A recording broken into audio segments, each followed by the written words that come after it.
The bruises on Sarah Mitchell's throat spelled out a message in purple and blue. This was what happened when scholarship kids forgot their place. But what transpired 47 seconds later would shatter more than just Jason Reynolds' wrist. It would expose a decade-old conspiracy reaching into the highest levels of government. Everyone thought Sarah was just another quiet girl who kept her head down and her mouth shut. What they didn't know was that her silence wasn't weakness, it was preparation. The security footage captured everything, the chokehold, the break, the scream.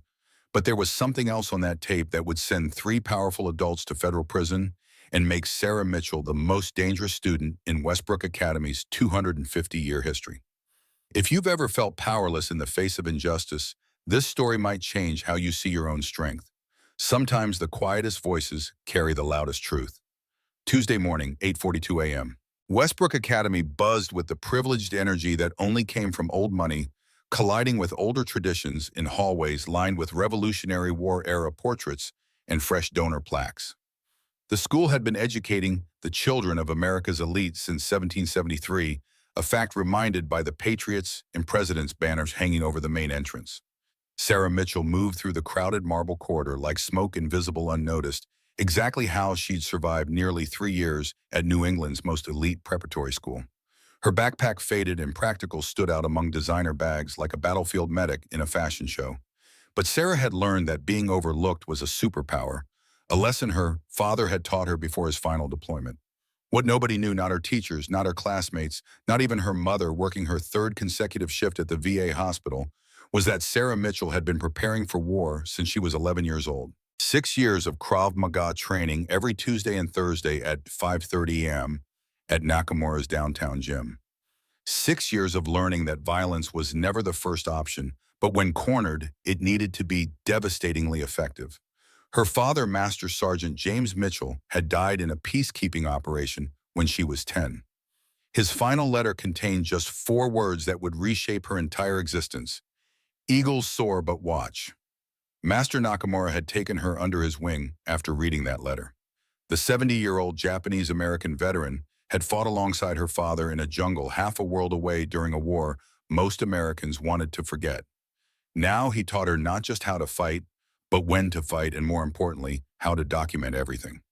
Justice needs evidence, he'd told her during their first session. Your father knew that better than most. Sarah had been documenting everything for 3 years at Westbrook. Every slur, every shove, every accidental spill on her homework, all captured on the series of burner phones Master Nakamura had taught her to use stored on encrypted drives even the NSA would struggle to crack. Jason Reynolds strode through those same hallways like he owned them, because in many ways he did. 6 feet 2 inches of quarterback confidence wrapped in a Letterman jacket that cost more than most family sedans. His father, Senator William Reynolds, had donated the new technology wing. His mother chaired the board of trustees. Jason was Westbrook Academy royalty, and he never let anyone forget it. But beneath the golden boy exterior, Jason Reynolds was drowning. His father's expectations crushed down on him like a physical weight. Every practice, every game, every grade scrutinized and found wanting. At home, disappointment came with bruises hidden beneath expensive clothes. At school, Jason found release by making others feel as powerless as his father made him feel. The target rotation was systematic. Scholarship kids, foreign students, anyone different, anyone who dared to excel without proper breeding. This week it was Lin Wang's turn. Sarah found Lin at the bottom of the main staircase, her textbooks scattered like broken dreams across the polished marble floor. Blood trickled from her split lip. Her advanced physics notebooks filled with equations that would have impressed NASA lay soaked in coffee that definitely hadn't been hers. 3 students walked past without helping. 2 more took photos for their Instagram stories. This was Westbrook Academy culture. See nothing, say nothing. Survival of the wealthiest. Are you hurt? Sarah knelt beside Lynn, her voice barely above a whisper. Just my pride. Lynn tried to laugh, but it came out cracked. Jason Reynolds and his crew thought my presentation on quantum entanglement was too show-offy for someone like me. Someone like me. The phrase hit Sarah like a physical blow. Asian, female. Brilliant, and therefore threatening to boys who'd been told since birth that intellectual superiority was their birthright alongside political power. Sarah helped gather the scattered papers, noting how Lynn's brilliant equations were now stained with deliberate cruelty. The cameras, Sarah said quietly, nodding toward the corner security device. They'll have recorded this. Lynn's laugh was bitter. You think Headmaster Sullivan cares about camera footage when the Reynolds family just pledged $10 million for the new Congressional Studies program? $10 million, enough to buy silence, to rewrite history, to make assault look like accident, to ensure Lin Wang's broken lip would never appear in any official report. As Sarah helped Lin to her feet, something shifted in her carefully maintained invisibility for just a moment. Her movements became fluid, controlled, the kind of muscle memory that came from 6 years of training 4 days a week at 5:30 a.m. Lynn's eyes widened. Sarah, where did you learn to move like that? Move like what? But Sarah's cover was blown. Someone had seen through her mask of helplessness. By lunch period, Matthew Carter had heard about the incident. As Jason's best friend since childhood, Matthew lived in the shadow of inherited violence. His father, Colonel Carter, now retired, had raised him on military discipline and character-building exercises that bordered on cruelty. Matthew found his identity by proxy, being dangerous because Jason was dangerous, being feared because Jason was feared. But lately, watching Jason escalate from verbal harassment to physical assault made Matthew's stomach turn in ways he couldn't explain. Did you see that scholarship girl? Help the Chinese chick, Jason's voice carried across the cafeteria like a challenge. Sarah Mitchell thinks she's some kind of hero. Maybe we should leave her alone, Matthew suggested quietly. She's never bothered anyone. That's exactly the problem. Jason's eyes had gone cold the way they did right before someone got hurt. She thinks she can ignore the social order, thinks being invisible makes her untouchable. Tyler Wilson, their third musketeer, looked up from his phone. Dude, check this out. He showed them a video of Sarah helping Lynn, slowed down and analyzed. Look how she moves. That's not normal girl stuff. Jason studied the footage with the intensity he usually reserved for game tape. Sarah's positioning, her balance, the way she'd instinctively scanned for threats while helping Lynn. It all suggested training. Real training. Interesting, Jason murmured. Time to find out what our little mouse is hiding. The first test came during fourth period American history. Sarah sat in her usual back corner spot, taking notes with the mechanical precision that had kept her scholarship intact despite the social warfare around her. She'd learned to become furniture present, but unnoticed, essential, but invisible. Miss Mitchell, Professor Collins's voice cut through the routine. Would you share your perspective on the domestic impact of the Vietnam War? Sarah moved to the center of classroom attention, her movements careful and controlled. Professor Eleanor Collins watched with sharp eyes. The former war correspondent had seen enough combat zones to recognize when someone was operating with tactical awareness.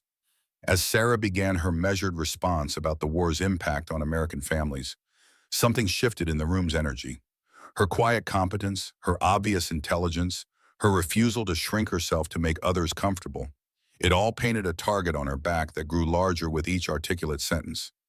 Jason watched from his front row seat with predatory interest. When Sarah finished her perfect analysis to scattered applause, he raised his hand with mockingly enthusiastic energy. Great job, scholarship girl. Really showed us how smart poor people can be when they try hard enough. The classroom fell silent. Professor Collins' face flushed with anger, but she said nothing, couldn't say anything. The Reynolds family's influence reached every corner of Westbrook Academy, and teachers who challenged their children found themselves seeking employment elsewhere. Sarah returned to her seat without responding. But Matthew noticed something others missed. Her hands remained perfectly steady, controlled. The hands of someone who'd been trained to stay calm under pressure. He also noticed something else. Sarah wasn't taking notes about the Vietnam War. She was writing detailed observations about Jason's behavior, time-stamped and precise. After class, Sarah's documentation ritual continued. She photographed her locker vandalized with crude drawings and the word charity case scrawled in permanent marker. She recorded audio of the whispered threats in the hallway. Scholarship kids should know their place. She compiled it all in a hidden folder, organized by date and perpetrator. Master Nakamura had taught her well, a warrior without evidence is just another victim. The downtown gym where Sarah trained looked like it had been transported directly from 1975 and never updated. Faded posters of Bruce Lee and Muhammad Ali hung on walls painted institutional green decades ago. The smell of sweat and determination permeated everything. Master Robert Nakamura stood in the center of the training mat, his 70-year-old frame still straight as a Marine at attention. The scars on his forearms told stories of jungle warfare and street fights that his mouth never would. "You're favoring your right side again," he observed as Sarah completed her 40th push-up. "An observant opponent will exploit that weakness." "Yes, sensei," Sarah corrected her form immediately.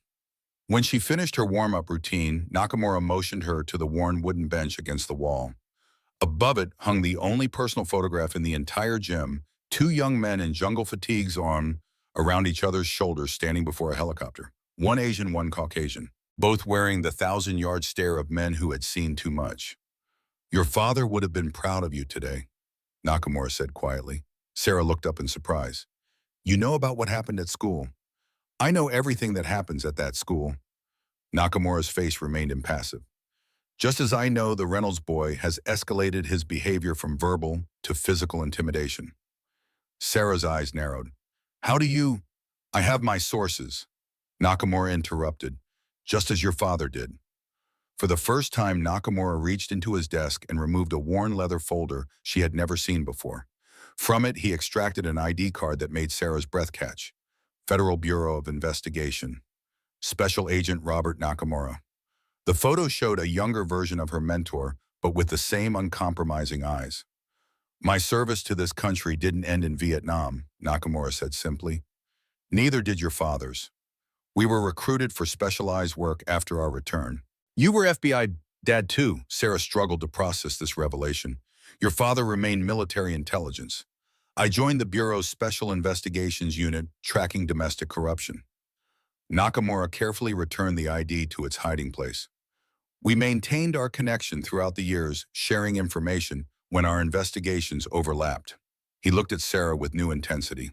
"The Reynolds family has been on our radar for over 30 years. Senator William Reynolds' corruption extends far beyond typical political graft. He's buried evidence of war crimes, profited from defense contracts awarded through blackmail, and silenced whistleblowers with extreme prejudice." Sarah felt the floor shifting beneath her. "What does this have to do with me?" "Your father was investigating classified material related to Reynolds' activities in Southeast Asia when he was killed." Nakamura's voice remained steady, but his eyes revealed deep pain. His death was no accident. The world seemed to stop. "Are you saying—" "I'm saying that the documentation you've been collecting isn't just about high school bullying. It's about establishing patterns of behavior that span generations. The son becomes the father." Nakamura stood his movement, betraying none of his age. "I've taught you Krav Maga to protect yourself. I've taught you documentation to protect others. Now it's time to teach you your father's most important skill, strategic patience." Sarah found her voice again. "You've been preparing me to take down Jason's father." "No." Nakamura's correction was gentle but firm. "I've been preparing you to finish your father's work exposing corruption that has cost American lives for decades. Jason Reynolds is merely the weak link in a corrupt chain that stretches back to Vietnam." He handed her a small flash drive. "This contains some of what your father discovered. Study it, memorize it, then destroy it. Knowledge is the most powerful weapon I can give you."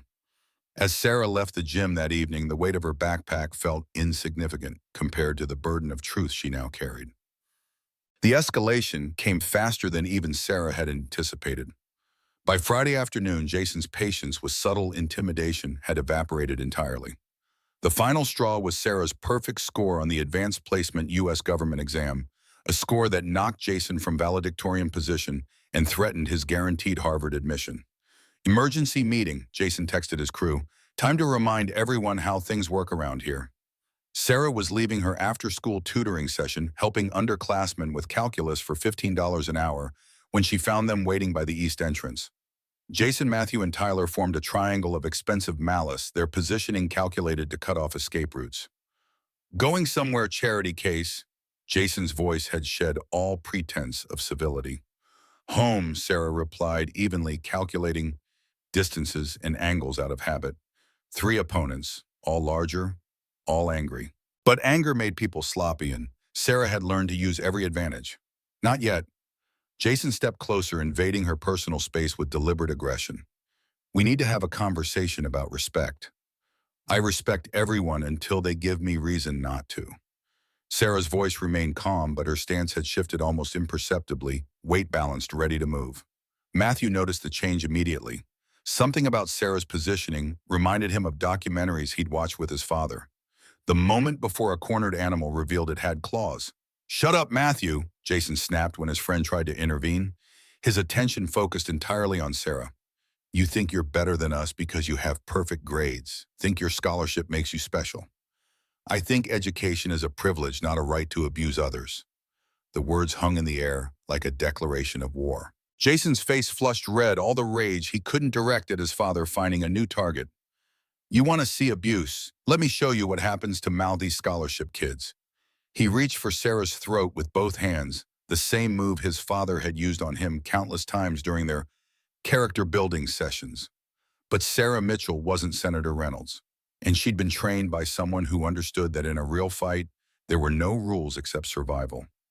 Time slowed as Jason's hands moved toward her neck. Sarah's training kicked in with mechanical precision. 6 years of muscle memory compressed into 3 seconds of devastating effectiveness. She stepped inside his reach, her left hand catching his right wrist in a grip that would have made Master Nakamura proud. Her right hand struck his elbow joint with surgical accuracy, hyperextending it just enough to break his grip without causing permanent damage. Jason stumbled backward, clutching his arm and staring at Sarah with shock and growing rage. "You just made the biggest mistake of your life," he hissed. "No," Sarah said quietly, her breathing still controlled despite the adrenaline flooding her system. "You did." What none of them realized was that Matthew had his phone out, recording everything with shaking hands. He'd meant to capture Sarah's humiliation for Jason's entertainment. Instead, he documented something that made his stomach drop. Sarah Mitchell wasn't a victim. She was something far more dangerous. She was prepared. "Delete that video," Jason snarled at Matthew, but his friend seemed frozen, staring at Sarah with a mixture of fear and fascination. "I don't think so," Sarah said, her voice still maddeningly calm.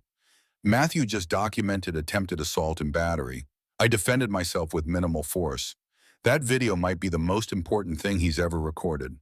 Jason looked between Sarah and Matthew, his golden boy confidence cracking for the first time in his life. "This isn't over." "Yes, it is." Sarah picked up her backpack, movements controlled and deliberate. "Unless you want to explain to the senator why you're facing assault charges. I imagine he has strong opinions about anything that might affect your Harvard acceptance." She walked away without looking back, leaving 3 boys to process what had just happened. The quiet scholarship girl had not only defended herself, she'd done it with a level of skill that suggested serious training. More terrifyingly, she'd done it while maintaining complete emotional control. Matthew stared at his phone screen, watching the footage replay. Sarah's defensive movement had been textbook perfect, efficient, controlled, designed to neutralize a threat without causing unnecessary harm. This wasn't luck or desperation. This was someone who'd been trained to fight. "Send me that video," Jason demanded, reaching for the phone. But Matthew was already backing up the file to multiple cloud accounts. Something told him this footage would be important later. "Jason," Matthew said quietly, "maybe we should leave her alone." "Are you insane?" Jason's voice cracked with rage and humiliation. "She just assaulted me in front of witnesses. She's done. Finished. I'll make sure she never shows her face in this school again." But even as Jason planned his revenge, Matthew couldn't shake the image of Sarah's eyes during the confrontation. They hadn't shown fear or anger. They'd shown something far more disturbing. They'd shown pity. Monday morning brought new intelligence that changed everything. Tyler Wilson had spent the weekend digging into Sarah Mitchell's background, looking for leverage to use against her. What he found made all 3 boys reconsider their understanding of their target. Her father was Special Forces, Tyler reported, during their morning meeting in the empty weight room. Died in a classified operation. Silver Star recipient. He paused for dramatic effect. But here's the interesting part. Sarah's been training at Nakamura's gym downtown for 6 years. Krav Maga 4 times a week.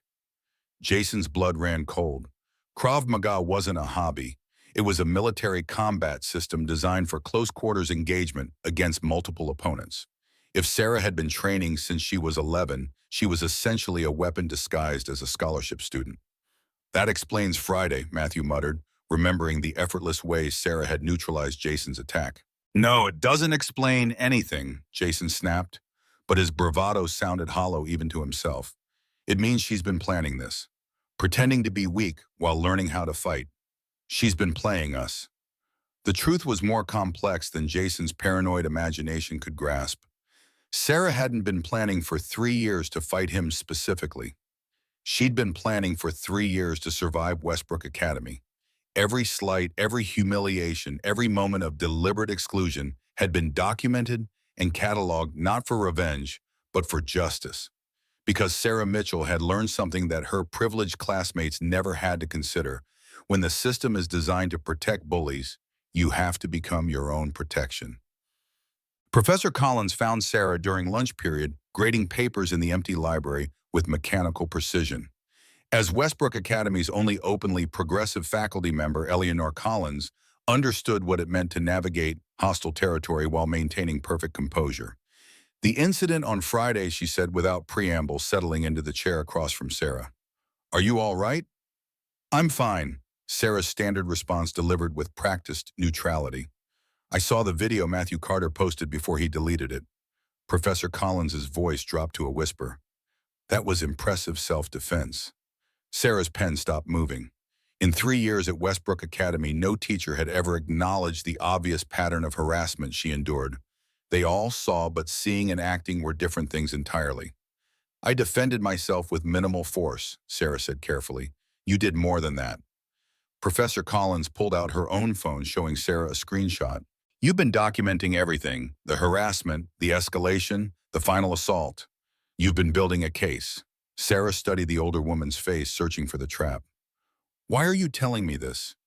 Because I've been building a case too. Professor Collins' admission hung between them like a shared secret. 3 years of incident reports that mysteriously disappear. 3 years of students transferring after disciplinary issues that were really retaliation for reporting abuse.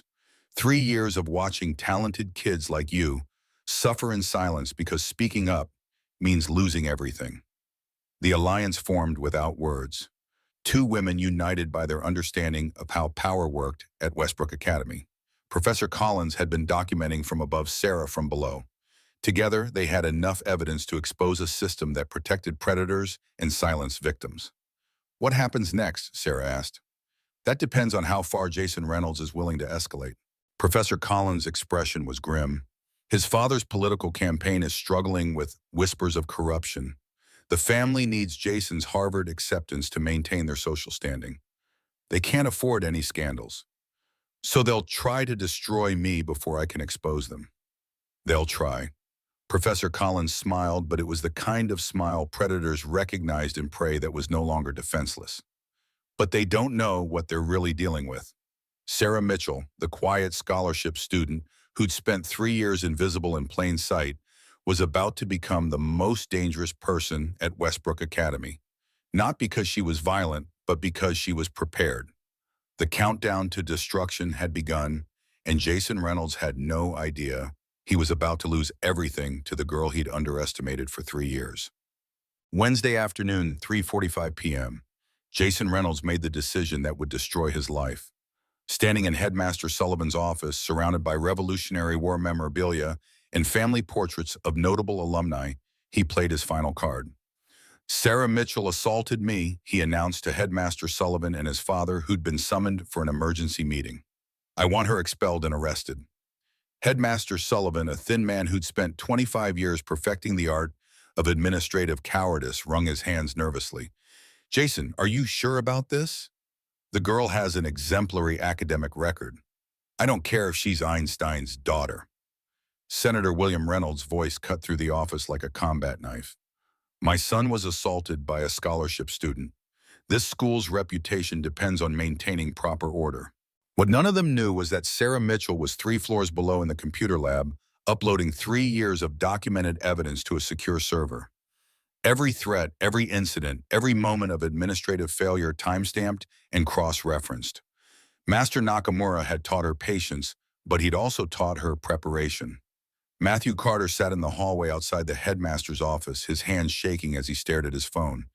The original video of Friday's confrontation was still saved in his cloud storage.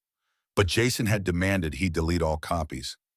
Now listening to the lies being told inside that office, Matthew faced the biggest decision of his 17-year-old life. He could stay loyal to Jason, his best friend since childhood, and watch Sarah Mitchell be destroyed for defending herself. Or he could do something that terrified him more than Jason's anger. He could tell the truth. Matthew opened his phone and began typing a message that would change everything. Professor Collins, I have video evidence of what really happened to Friday. Can we meet? Inside the headmaster's office, Senator Reynolds was outlining his expectations with military precision. I want the girl expelled today. I want her arrested for assault. And I want it made clear to every scholarship student in this school that this is what happens when they forget their place. Senator Reynolds, Headmaster Sullivan ventured carefully, perhaps we should investigate. Investigate what? Reynolds' voice rose dangerously. My son has injuries. He has witnesses. End of investigation. But Jason Reynolds' injuries were from a football practice after the incident with Sarah, and his witnesses were either lying or coerced. The truth was something far more dangerous to the Reynolds family's carefully constructed image. Their golden boy had been outmatched by a girl one-third his size. Sarah Mitchell finished uploading her evidence at exactly 4:15 p.m. 3 years of systematic harassment documented with the precision Master Nakamura had drilled into her. Every photo timestamp verified, every audio recording enhanced for clarity, every witness statement cross-referenced.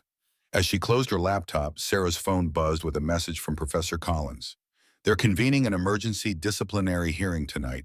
700 p.m. board members will be present. This is not standard protocol. For the first time in 3 years at Westbrook Academy, Sarah Mitchell smiled. The quiet girl who'd survived by staying invisible was about to step into the light. And when she did, the entire power structure of Westbrook Academy would burn. The war for truth was about to begin, and Sarah Mitchell held all the weapons. 4:30 p.m. and Matthew Carter stood outside Professor Collins' classroom with evidence that would detonate Jason Reynolds' world like a nuclear bomb. His hands trembled as he knocked 3 years of friendship warring against a conscience that refused to stay buried. Matthew, Professor Collins opened the door, her expression carefully neutral. I got your message. I need to show you something before they destroy Sarah for defending herself. The video played on Professor Collins' computer screen with devastating clarity. Jason's unprovoked aggression, his attempt to grab Sarah's throat, her precisely controlled defensive response. But more damning was the audio, Jason's voice clearly stating his intention to teach the scholarship kid respect. This happened Friday, Professor Collins asked, though she already knew the answer. Yes, ma'am, and there's more. Matthew pulled out a second phone, his personal device that Jason didn't know about. I've been recording his behavior for months. The threats, the violence, everything. I was too scared to do anything but watching him lie to Headmaster Sullivan today. He trailed off, shame coloring his voice. Professor Collins studied the young man before her. Matthew Carter had spent 3 years as Jason's shadow, complicit in countless acts of cruelty through his silence. But conscience, she'd learned, had its own timeline. Why now, Matthew? Why are you coming forward? Because Sarah was right. Matthew's voice strengthened. Friday, when Jason tried to grab her, she looked at him with pity, not fear, not anger. Pity, like she understood something about him that he didn't understand about himself. The insight was more profound than Matthew realized. Sarah had recognized in Jason the same cycle of abuse that had destroyed so many before him. Powerful men creating powerless victims who became powerful abusers themselves. Breaking that cycle required someone willing to stand up regardless of the cost. There's something else, Matthew continued. Jason's planning something for tonight. He got Headmaster Sullivan to schedule an emergency disciplinary hearing at 700 p.m. His father will be there along with board members. They're going to expel Sarah without giving her a chance to defend herself. Professor Collins' blood ran cold. That's illegal. Students have due process rights. Not scholarship students whose accusations threaten million-dollar donations. The corruption was deeper than even Professor Collins had suspected. Westbrook Academy operated under two sets of rules, one for the legacy families who funded the school, another for everyone else. But what Senator Reynolds didn't know was that his son had just handed their enemies the ammunition needed to destroy everything they'd built. Sarah Mitchell received the emergency summons at 5:15 p.m. The formal language couldn't disguise the ambush being prepared. Disciplinary hearing regarding serious allegations of student misconduct. No specifics, no opportunity to prepare a defense, no mention of her right to representation. "They're moving fast," she texted Professor Collins. "We're ready," came the immediate reply. "Matthew Carter has provided additional evidence. Meet me in classroom 214 at 6:30. Time to end this." Classroom 214, the same room where Jason had planned his final assault. The irony wasn't lost on Sarah as she gathered her materials. 3 years of documentation, witness statements, and now video evidence of Jason's assault. Master Nakamura had taught her that victory belonged to those who prepared most thoroughly. At 6:15 p.m., she made a final call from the privacy of an empty stairwell. "Sensei, it's happening tonight." Master Nakamura's voice remained calm. "Are you prepared?" "Yes. But there's something I don't understand. Why did you train me all these years if you knew what happened to my father? Why not go after Reynolds yourself?" The silence stretched for several seconds before Nakamura answered. "Because some battles can only be won by the next generation. Your father believed that. So do I." A rare emotion colored his voice. "I'll be there tonight. You won't see me, but I'll be watching." Sarah ended the call with new determination. This wasn't just about her survival at Westbrook Academy. This was about completing her father's mission, exposing corruption that had festered for decades. At 6:45 p.m., Sarah entered the administrative conference room to find a tribunal designed to intimidate. Headmaster Sullivan sat at the head of a mahogany table that cost more than her mother's annual salary. Senator Reynolds loomed behind his son like a malevolent shadow. 5 board members, all major donors, occupied seats along the sides. Only 2 people seemed out of place. Professor Collins sitting quietly in the corner with a laptop bag and an expression that suggested she'd been waiting for this moment for years. And surprisingly, Matthew Carter, looking pale but determined as he took a seat near the door. "Miss Mitchell," Headmaster Sullivan began, his voice quavering with nervous authority. "You've been accused of assaulting a fellow student. This is a serious matter that could result in expulsion and criminal charges." "I defended myself against an unprovoked attack," Sarah replied evenly. "I have evidence supporting that fact." "Evidence?" Senator Reynolds' laugh was ugly. "Young lady, you assaulted my son. 3 witnesses confirm it. Your scholarship is terminated effective immediately." Actually, Professor Collins stood smoothly. "We have video evidence that tells a different story." The room erupted. Board members shouted objections. Senator Reynolds threatened lawsuits. Headmaster Sullivan demanded to know how a teacher had obtained such material. Through it all, Sarah remained silent, watching the panic spread like infection among people who'd never faced real accountability. Matthew Carter stood his movement, drawing every eye in the room. "I recorded everything," he announced, his voice cutting through the chaos. Jason's assault on Sarah, his threats against other students. Senator Reynolds turned on Matthew with venomous fury. "You little traitor. Your father will hear about this." "My father taught me that courage means doing what's right, even when it's hard," Matthew replied, opening his laptop. "And what Jason did wasn't right." The first video played in devastating silence. Jason's unprovoked aggression, his attempt to grab Sarah's throat, her controlled defensive response. But the audio was what destroyed him, his voice clearly stating his intention to assault a fellow student because of her socioeconomic status. "This was Friday afternoon," Matthew explained to the stunned room. "What you're about to see is what happened this morning when Jason realized I still had the video."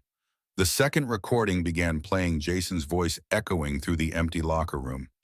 "You think recording me makes you smart? I'll make sure your military school applications all get rejected. Your dad will love that, won't he, on screen?" Jason shoved Matthew against a locker, his face contorted with rage. "Delete every copy or I'll tell everyone what really happened at the summer camp last year." The board members watched in horrified silence as Jason Reynolds transformed from golden boy to abuser before their eyes. The pattern of behavior was unmistakable. The same intimidation tactics, the same threats, the same entitlement.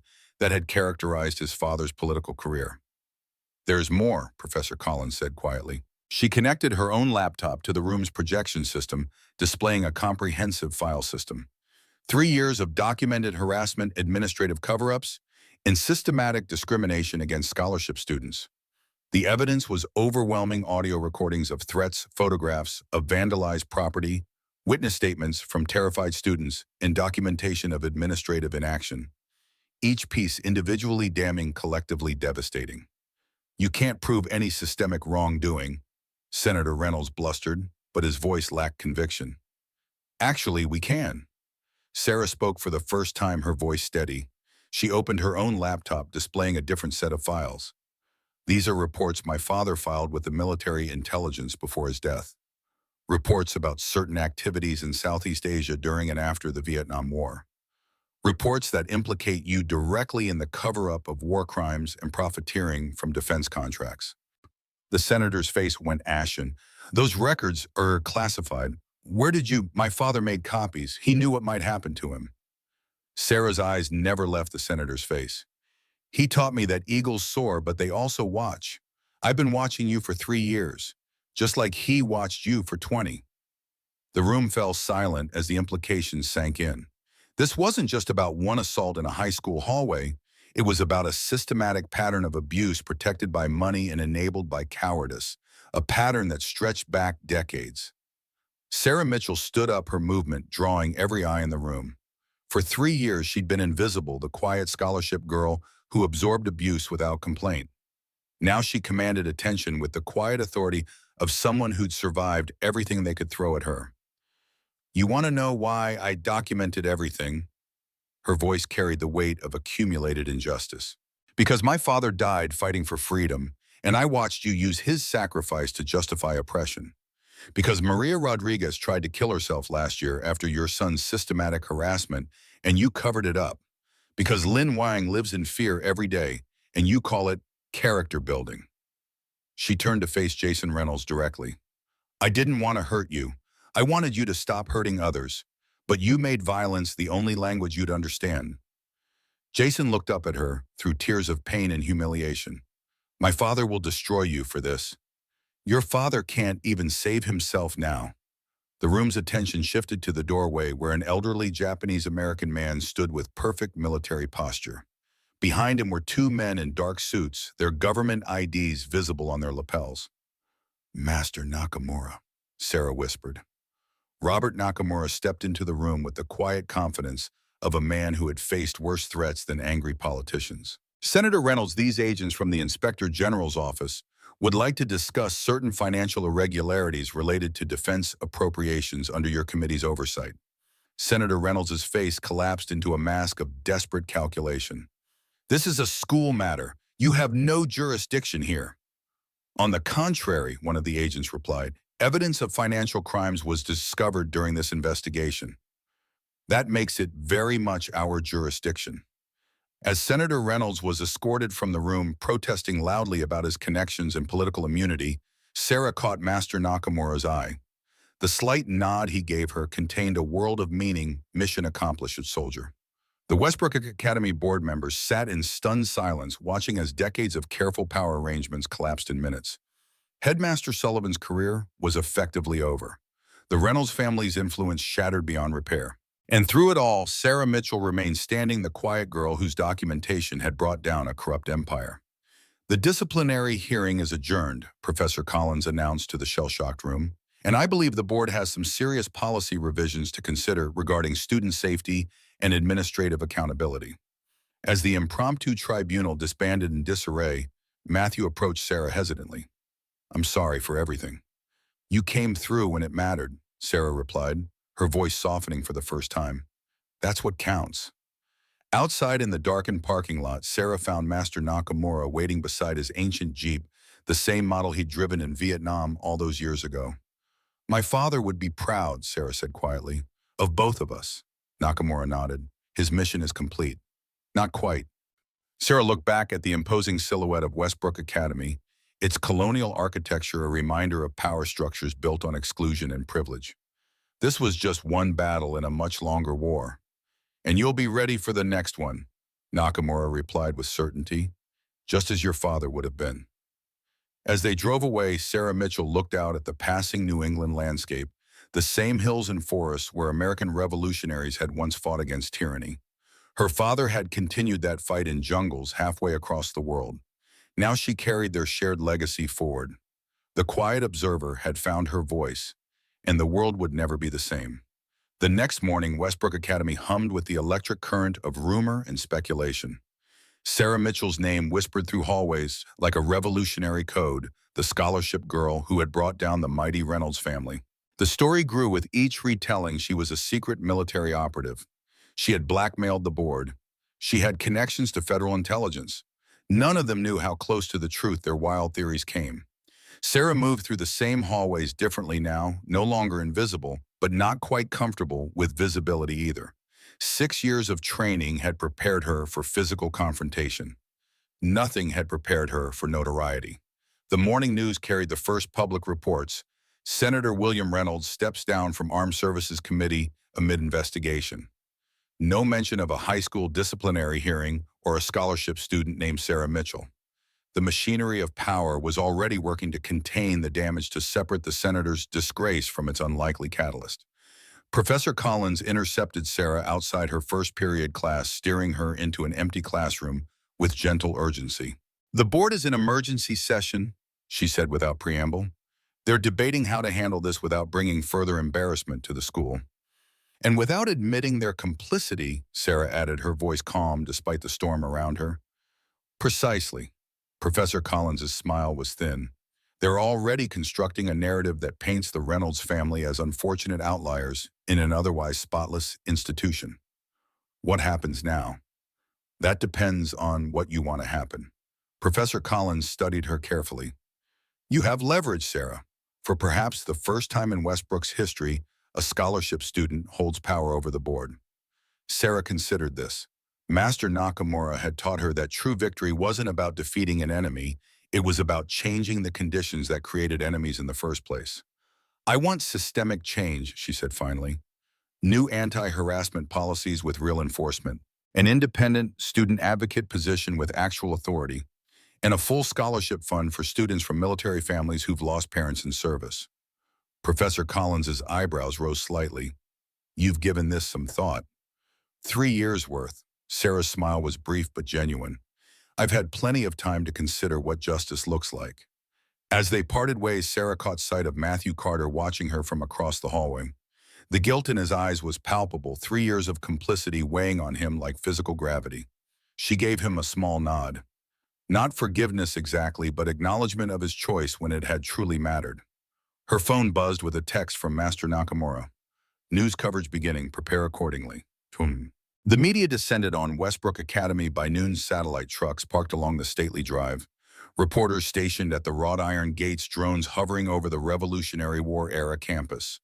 The story was irresistible: privileged corruption exposed at America's most elite preparatory school, with hints of government malfeasance stretching back decades. Headmaster Sullivan released a carefully worded statement. "Westbrook Academy is cooperating fully with authorities regarding allegations concerning former board member Senator William Reynolds. The integrity of our institution and the well-being of our students remain our highest priorities." No mention of Sarah Mitchell. No mention of 3 years of documented harassment. No mention of administrative cover-ups. The narrative was being sanitized in real time. Sarah watched the coverage from the quiet sanctuary of the library's 3rd floor, her laptop open to multiple news sites. She knew her anonymity was temporary in the digital age. No catalyst remained unnamed for long. Master Nakamura had prepared her for this moment as well. "When the spotlight finds you," he'd told her, "remember that visibility is both vulnerability and power. How you use it determines which it becomes." A shadow fell across her table. Matthew Carter stood awkwardly, holding his backpack like a shield. "May I sit down?" His voice was uncertain, the confident swagger of Jason Reynolds' lieutenant, replaced by the hesitancy of someone navigating unfamiliar moral territory. Sarah gestured to the empty chair across from her. 3 years of invisibility had taught her to observe before judging. "They're saying Jason's been withdrawn from school," Matthew said after a moment of uncomfortable silence. "His parents have sent him to some private facility in Switzerland. while they managed the situation. And Senator Reynolds, under investigation. They seized computers from his office this morning. Matthew's eyes finally met hers. My father called me, said I should be prepared for questions from federal investigators. The unspoken question hung between them. How deep did this go? How many people would be caught in the widening gyre of the Reynolds family's fall? Tell them the truth, Sarah said simply. Everything you saw, everything you heard, everything you did and didn't do. Matthew flinched at the implicit indictment. I should have stopped him sooner. Yes, you should have. Sarah's voice contained no accusation, only quiet certainty. But you can't change that now. You can only decide what you do next. The conversation was interrupted by Sarah's phone buzzing with an incoming call. Her mother's ringtone. Sarah excused herself, moving to the window alcove for privacy. Mom, what's wrong? Marie Mitchell's voice trembled with anxiety. There are reporters at the hospital, Sarah. They're asking about your father, about you. What's happening? Sarah closed her eyes briefly. The spotlight had found her family faster than expected. I'll explain everything tonight, she promised. Don't talk to anyone. Don't answer any questions. I'll be home early. As she ended the call, Sarah felt the weight of responsibility settling more heavily on her shoulders. Her actions had consequences beyond Westbrook Academy's manicured grounds, consequences that now reached her exhausted mother working double shifts at the VA hospital. Matthew was still waiting when she returned to the table. Problems, he asked. Complications, Sarah corrected. This was never going to stay contained within school walls. Matthew nodded slowly. Jason always said his father had ways of making problems disappear. I never really understood what he meant until now. What else did Jason say about his father? Sarah's question was casual, but her attention sharpened. Matthew considered for a moment. He talked sometimes about a place in Vietnam, some kind of camp or base. Said his father kept a locked room at home with stuff from there, medals, photos, documents. Called it his war room. Jason was never allowed inside, but he snuck in once when his parents were away. Did he say what he saw? Just that there were maps with locations marked, photos of men in uniform, and a wooden box with names carved into it. Matthew frowned, trying to recall details. He said it creeped him out, like his father was obsessed with something that happened there. Sarah's mind raced, connecting this new information with fragments from her father's files. A camp in Vietnam, locations on maps, names carved in memorial. Did Jason ever mention a place called Firebase Lonesome? She asked suddenly. Matthew's eyes widened in surprise. How did you know that's what was written on some of the maps? Jason thought it was a weird name. Firebase Lonesome. The same outpost mentioned in her father's redacted reports. The same location that had appeared in Master Nakamura's files. The pieces were beginning to align with terrible clarity. The small apartment Sarah shared with her mother felt especially cramped that evening, filled with the unspoken weight of revelations and their consequences. Marie Mitchell sat at their scratched kitchen table, still wearing her hospital scrubs, her face lined with exhaustion and concern. I saw the news, she said quietly as Sarah prepared a simple dinner of pasta and sauce. Senator Reynolds, the investigation. They're saying it involves classified Vietnam War documents. Sarah placed 2 plates on the table, buying time as she considered how much to reveal. Dad's death wasn't an accident, she finally said. He was investigating corruption. Senator Reynolds was involved. Marie's hands trembled slightly as she reached for her water glass. Your father told me once that if anything happened to him, I should look in the lining of his old field jacket. I never did. I couldn't bear to disturb his things after. She left the sentence unfinished, but Sarah understood. Grief had its own timeline, its own sacred boundaries. Where is the jacket now? In the storage locker. Box labeled James Personal. 30 minutes later, Sarah knelt on the concrete floor of a small storage unit, carefully examining the worn olive drab field jacket that still carried faint traces of her father's aftershave. The lining had been expertly modified, a hidden pocket sewn with military precision along the inside seam. From it, she extracted a small flash drive sewn inside a protective leather pouch. Faded marker on the leather read simply, Insurance. Back at the apartment, Sarah inserted the drive into her laptop. The files were encrypted, but her father had prepared for that as well. The password was the same phrase he'd left in his final letter, "Eagles soar but watch." The screen filled with documents, mission reports, surveillance photos, financial transactions, and a detailed timeline spanning from 1971 to 2015. At the center of it all was Firebase Lonesome and something called Operation Homeward. Sarah read with growing horror as the true nature of her father's investigation became clear. Firebase Lonesome hadn't been an ordinary military outpost. It had been the site of unauthorized medical experiments on both American soldiers and Vietnamese civilians, experiments funded by a pharmaceutical consortium with ties to William Reynolds' family company.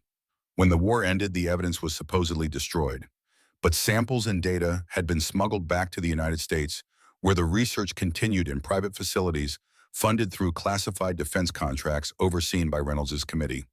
The final entries in her father's files were dated just days before his death. He had traced shipments of experimental compounds to a research facility in Massachusetts, less than 30 miles from Westbrook Academy.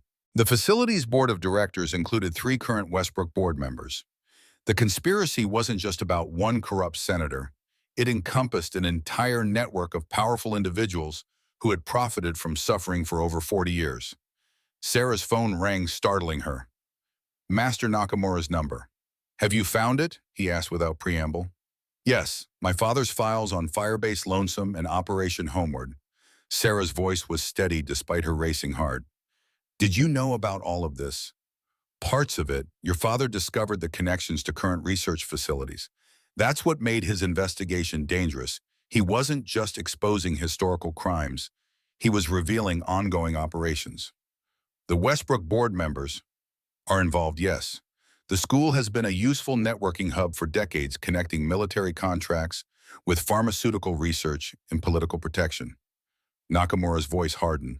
"Your confrontation with Jason Reynolds threatened more than his Harvard acceptance. It threatened an entire system of power and profit."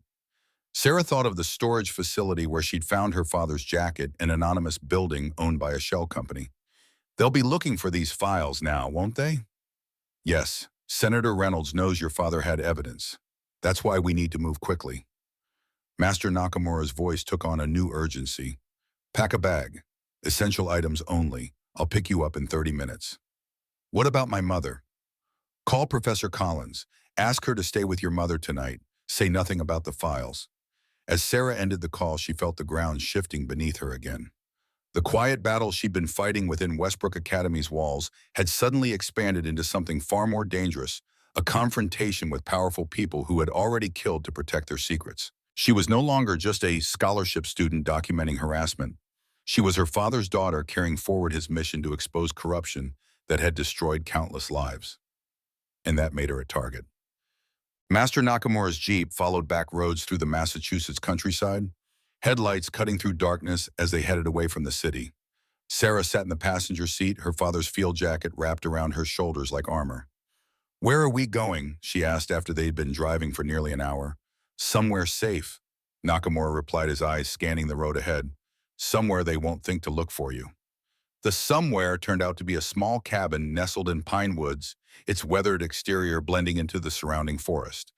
It looked like a hunting retreat, the kind of place where veterans might gather to fish and reminisce about younger days. Inside, however, was a different story. The main room had been converted into an operations center, computers, communications equipment, and walls covered with maps and photographs. One entire section was dedicated to Firebase Lonesome, including a 3-dimensional terrain model. "Welcome to Echo Base," Nakamura said, securing the door behind them. "Your father helped set this up years ago. Only 3 people know about it." "You, my father, and who else?" Sarah asked, taking in the impressive array of intelligence-gathering equipment. "Carl Woodward," Nakamura replied, "former war correspondent, now an investigative journalist with connections to several major publications. He's been tracking the Firebase Lonesome story for decades." As if summoned by his name, a tall, gaunt man with a shock of white hair emerged from a side room. Despite his age, mid-70s at least, he moved with the precise economy of someone used to navigating dangerous terrain. "You must be James Mitchell's daughter," he said, extending a hand. "You have his eyes, and apparently his talent for stirring up hornets' nests." Sarah shook his hand, noting the strength in his grip and the keen intelligence in his weathered face. My father never mentioned you. That was by design. Woodward's smile was brief but genuine. Your father and I agreed that my role would be to publish the story if something happened to him.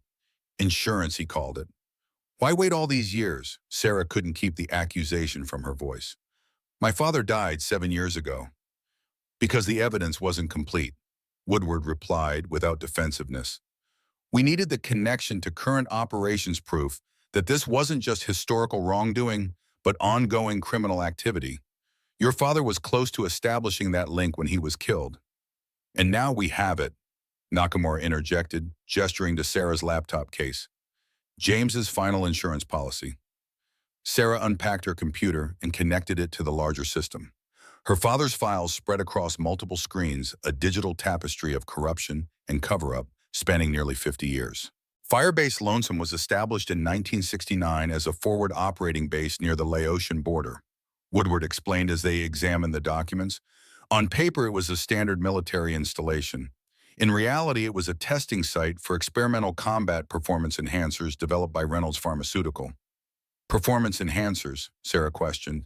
Drugs designed to create better soldiers, men who could fight longer, endure more pain, require less sleep. Nakamura's voice was grim. I was deployed near there in '71. We heard rumors about a unit that never seemed to rest soldiers who would continue fighting despite serious injuries. The official record shows Firebase Lonesome was abandoned after a Viet Cong attack in 1972. Woodward continued.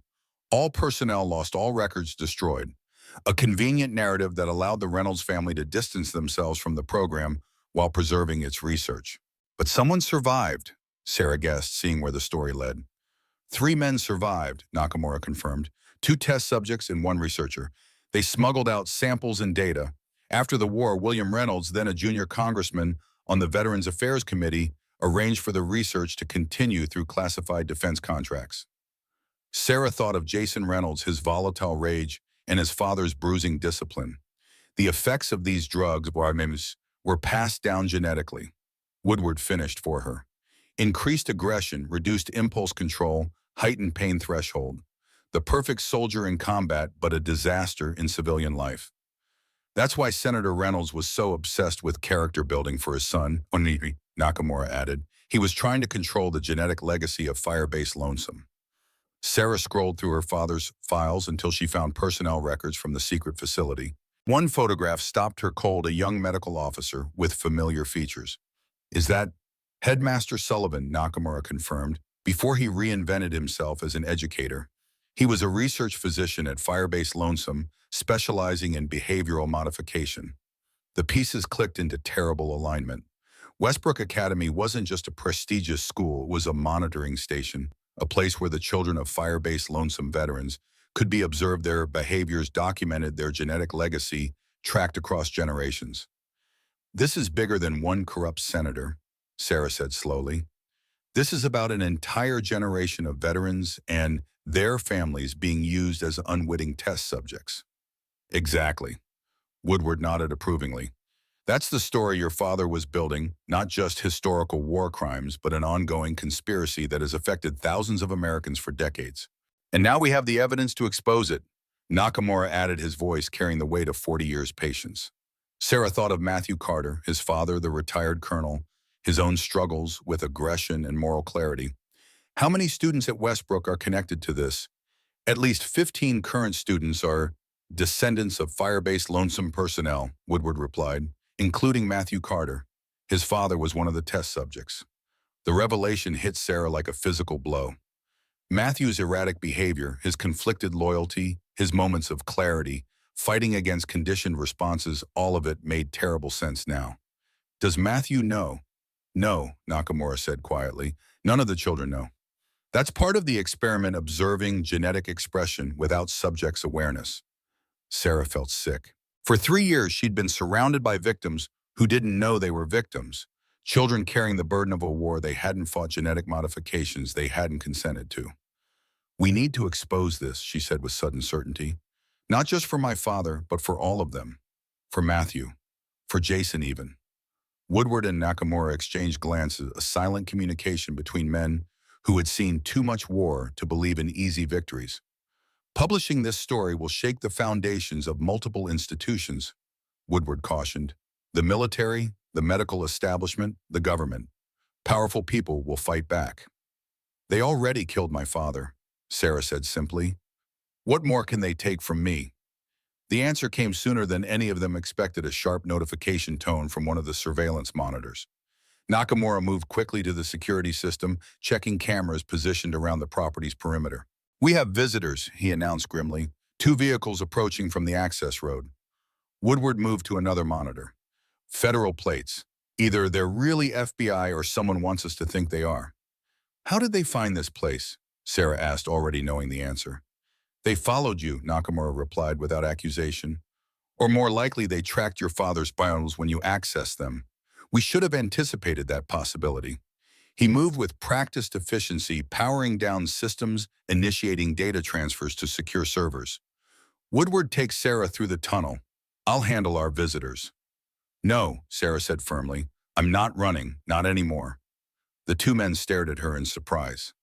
My father spent years building this case, she continued. He died because he was working alone, isolated. The only way to protect this information, to protect all of us, is to make it public, now. We're not ready for full publication, Woodward protested. The story needs corroboration, editorial review. We don't need full publication yet. Sarah was already typing on her laptop. We just need enough information in the public domain that disappearing us won't solve the problem. She opened a secure file transfer protocol, uploading key documents to multiple destinations, news organizations, legal advocacy groups, veteran support networks. Not the full story, but enough to raise serious questions, enough to ensure that any action against them would only confirm the allegations.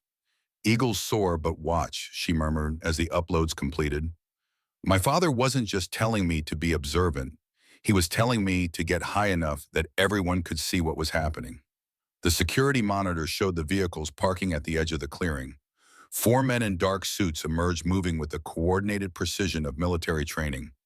Federal agents wouldn't approach like that, Nakamura observed. These are private contractors, probably former special operations. Reynolds Family Security, Woodward agreed. They've used the same firm for decades. Sarah felt strangely calm as she completed the final uploads. Master Nakamura had taught her that fear was natural, but panic was a choice. She chose clarity instead. They're not here to arrest us, she said, understanding flowing through her like cold water. They're here to recover my father's files and eliminate witnesses, just like they did to him. Nakamura moved to a locked cabinet, extracting a weathered military footlocker. From it, he removed 3 handguns, offering 1 each to Woodward and Sarah. I've never fired a gun, Sarah admitted, hesitating. Then today is not the day to start. Nakamura decided, returning her weapon to the locker. Instead, he handed her a satellite phone. If we're not out in 15 minutes, call the number programmed under Echo. Give them this location and the phrase "Lonesome Eagle returning to nest." Before Sarah could protest, both men moved toward the cabin's entrance, weapons concealed but ready. Stay in the communications room, Nakamura instructed. The tunnel entrance is behind the map board if you need it. Then they were gone, leaving Sarah alone with humming equipment and the terrible knowledge that history was repeating itself. Men who had survived one war, heading out to fight another, this time on American soil. She moved to the security monitors, watching as Nakamura and Woodward approached the 4 men with the casual confidence of locals greeting lost travelers. No weapons visible, no obvious tension, just 2 older men investigating unexpected visitors. There was no audio, but Sarah could read the interaction well enough. Credentials being shown, questions about a lost hiker. Woodward pointing vaguely toward the hills behind the cabin. Nakamura offering what appeared to be a local map. For a moment, it seemed the deception might work. Then one of the men pointed directly at the cabin, his stance shifting subtly from conversational to confrontational. Another spoke into a radio, his eyes never leaving Nakamura. The atmosphere changed in an instant, potential energy converting to kinetic with terrible efficiency. The first man reached inside his jacket. Nakamura moved faster than seemed possible for his age, his hand closing around the man's wrist, while his other hand delivered a precise strike to the throat. Beside him, Woodward had already drawn his weapon, but not quickly enough. One of the other men tackled him to the ground, while another drew a pistol equipped with a suppressor. Sarah watched in horror as the muzzle flash bloomed on the monitor. Woodward's body went limp. Nakamura was still fighting, his Krav Maga training evident in every economical movement, but he was outnumbered and outgunned. She had seconds to make a decision. The tunnel would provide escape, but at the cost of leaving Nakamura to die, just as her father had died alone, fighting a battle too large for one man. Sarah Mitchell, who had spent 3 years documenting injustice at Westbrook Academy, made the only choice that honored everything she'd been taught. She grabbed the satellite phone and her laptop and moved toward the tunnel entrance, not to escape but to survive, not to abandon the fight but to ensure it continued. As she entered the narrow passage, she heard the cabin door burst open behind her. She didn't look back. Looking back was for people who had the luxury of doubt, and Sarah Mitchell had left doubt behind the moment she'd seen Woodward fall. The tunnel emerged in a small equipment shed 100 yards from the cabin. From there, Sarah could see the clearing where the confrontation had taken place. Nakamura was on his knees now, hands zip-tied behind his back, face bloody but expression defiant as one of the men questioned him. Sarah dialed the emergency contact, her voice steady as she relayed the location and the code phrase. Then she moved deeper into the forest, using every technique Master Nakamura had taught her about evading pursuit. The sounds of a helicopter reached her 20 minutes later, the distinctive thrum of military rotors approaching from the east. By then, Sarah had put nearly a mile between herself and the cabin, using a small stream to mask her trail, just as her father had taught her during childhood camping trips. She found high ground that offered a view of the clearing, using the camera on her phone to zoom in on the unfolding scene. The helicopter was unmarked, but the men who emerged from it moved with unmistakable military discipline. Not contractors this time, actual special forces, operators, their weapons and tactics, a clear statement of federal authority. The Reynolds security team was quickly overwhelmed, disarmed, and secured. Medics attended to Nakamura, who appeared to be conscious and alert despite his injuries. Other operators entered the cabin, emerging minutes later with equipment and files. Sarah watched it all with the detached clarity of someone who had crossed an invisible boundary, no longer a high school student with extraordinary training, but a soldier in a war that had begun before she was born. Her phone buzzed with an incoming text from an unknown number. Position confirmed, stay in place, extraction team en route. She settled against a tree trunk, her father's field jacket pulled tight against the growing chill. The mission had changed, but the essential truth remained the same. This was about justice, not just for her father, but for every victim of Firebase Lonesome and its terrible legacy. As the light faded from the forest, Sarah Mitchell prepared for the next phase of a battle that had been raging for 50 years. Her father had carried it as far as he could. Now it was her turn to bear witness, to document, to expose. Eagles soared, but they also watched, and sometimes they struck. Matthew Carter sat alone in his dormitory room, scrolling through news reports on his laptop. The story was everywhere now, fragmentary details about Vietnam War experiments, pharmaceutical testing, and congressional oversight failures. Senator Reynolds' name featured prominently alongside mentions of ongoing investigations into research facilities with military contracts. No mention of Sarah Mitchell or Westbrook Academy? Not yet, but Matthew knew it was coming. The truth had a momentum of its own once released into the world. His phone chimed with a secure message notification, an app he didn't remember installing opening to reveal a single line of text. Your father was at Firebase Lonesome. So were you in your DNA. Tomorrow's news will change everything you thought you knew about yourself. You're not broken. You were designed. But attached was a medical file with his father's MO and service number detailing treatment protocols and genetic expression monitoring. Matthew stared at the screen, pieces of his life rearranging themselves into a new pattern. His father's rages, his own struggles with impulse control, the special vitamins he'd taken throughout childhood. He wasn't just the son of a Vietnam veteran with PTSD. He was the inheritor of something far more deliberate and sinister, genetic modifications that was designed to create more effective soldiers passed down to a generation that never consented to the experiment. As Matthew absorbed this revelation, another message appeared. Others at Westbrook are like you. Tomorrow they'll need someone who understands. Will you be that person? The question hung on the screen, a challenge and an opportunity. Matthew thought of Sarah Mitchell, who had documented abuses for 3 years while waiting for the right moment to act. He thought of his own complicity, his silence in the face of injustice. Yes, he typed back. Tell me what to do. The response came immediately. Be at the main auditorium at 9 a.m.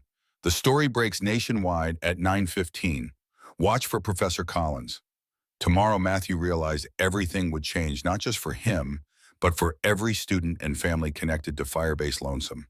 The careful hierarchies of Westbrook Academy would collapse under the weight of historical truth. And he who had been part of the problem for so long now had the chance to be part of something different, something better. Outside his window, the manicured grounds of Westbrook Academy lay serene under moonlight, its Revolutionary War monuments and colonial architecture projecting an image of stability and tradition. By this time tomorrow, that image would be shattered, replaced by the uncomfortable reality that America's elite institutions had been complicit in decades of experimentation on its own soldiers and their descendants. Matthew thought of Jason Reynolds sent away to Switzerland to protect the family name. Had Jason known what his bloodline carried? Had the Reynolds family been monitoring their own genetic legacy through Jason's character-building exercises? The questions multiplied, but one certainty remained. Sarah Mitchell had known. Somehow she had discovered the truth that connected Vietnam-era war crimes to present-day Westbrook Academy. And in exposing Jason Reynolds, she had pulled the first thread that would unravel an entire conspiracy. Matthew closed his laptop, his decision made. Tomorrow he would stand with Sarah, or at least with her mission, as the truth about Firebase Lonesome finally emerged from 50 years of shadow. The war that had begun in Vietnamese jungles was about to reach its final battlefield, the American conscience. Dawn found Sarah Mitchell in a secure government facility outside Boston, surrounded by federal agents and military personnel. She had spent the night debriefing multiple agencies, FBI Department of Defense, Inspector General's office, each one piecing together a different aspect of the Firebase Lonesome conspiracy. Master Nakamura sat beside her, his face bruised but his posture still military straight. He had survived his encounter with the Reynolds security team, though Woodward had not been so fortunate. The veteran journalist had died doing what he'd always done, pursuing truth regardless of personal risk. The story breaks nationwide in 2 hours, the FBI special agent in charge informed them. Woodward's final article supplemented with declassified documents and your father's files. Major networks print media online platforms, simultaneous release to prevent suppression. And Senator Reynolds, Sarah asked, in custody since midnight, were operating in exchange for consideration. The agent's expression suggested the cooperation had come too late to save the senator's career or freedom. His testimony confirms everything in your father's files and more. What about the students at Westbrook?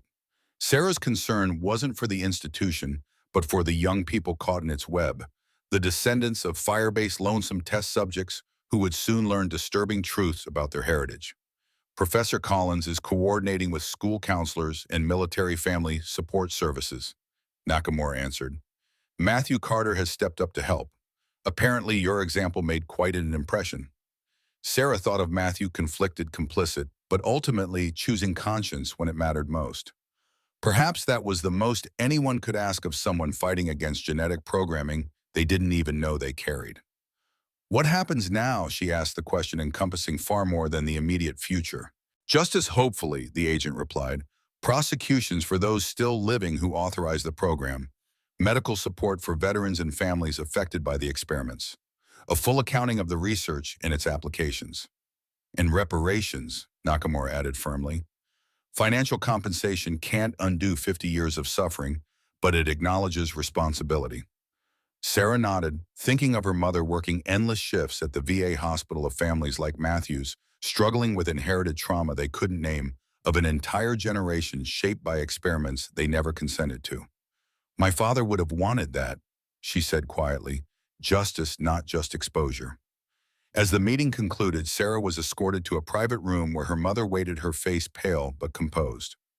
Marie Mitchell had been brought to the facility overnight for her protection, briefed on the situation in careful stages to prevent overwhelming her with her husband's secret life. All these years, Marie said as Sarah entered, I thought your father died in a training accident. I never imagined. He was protecting us, Sarah replied, embracing her mother, making sure his work would continue, even if he couldn't. Through you, Marie touched her daughter's face gently. He always said you had his eyes and his stubborn sense of justice. And your patience, Sarah added with a small smile. As they talked, Sarah's phone buzzed with a notification. The first headlines were appearing online ahead of the coordinated release. Vietnam War experiments continued for decades on American soil. Firebase, lonesome America's hidden shame. Senator Reynolds arrested in connection with decades-long cover-up.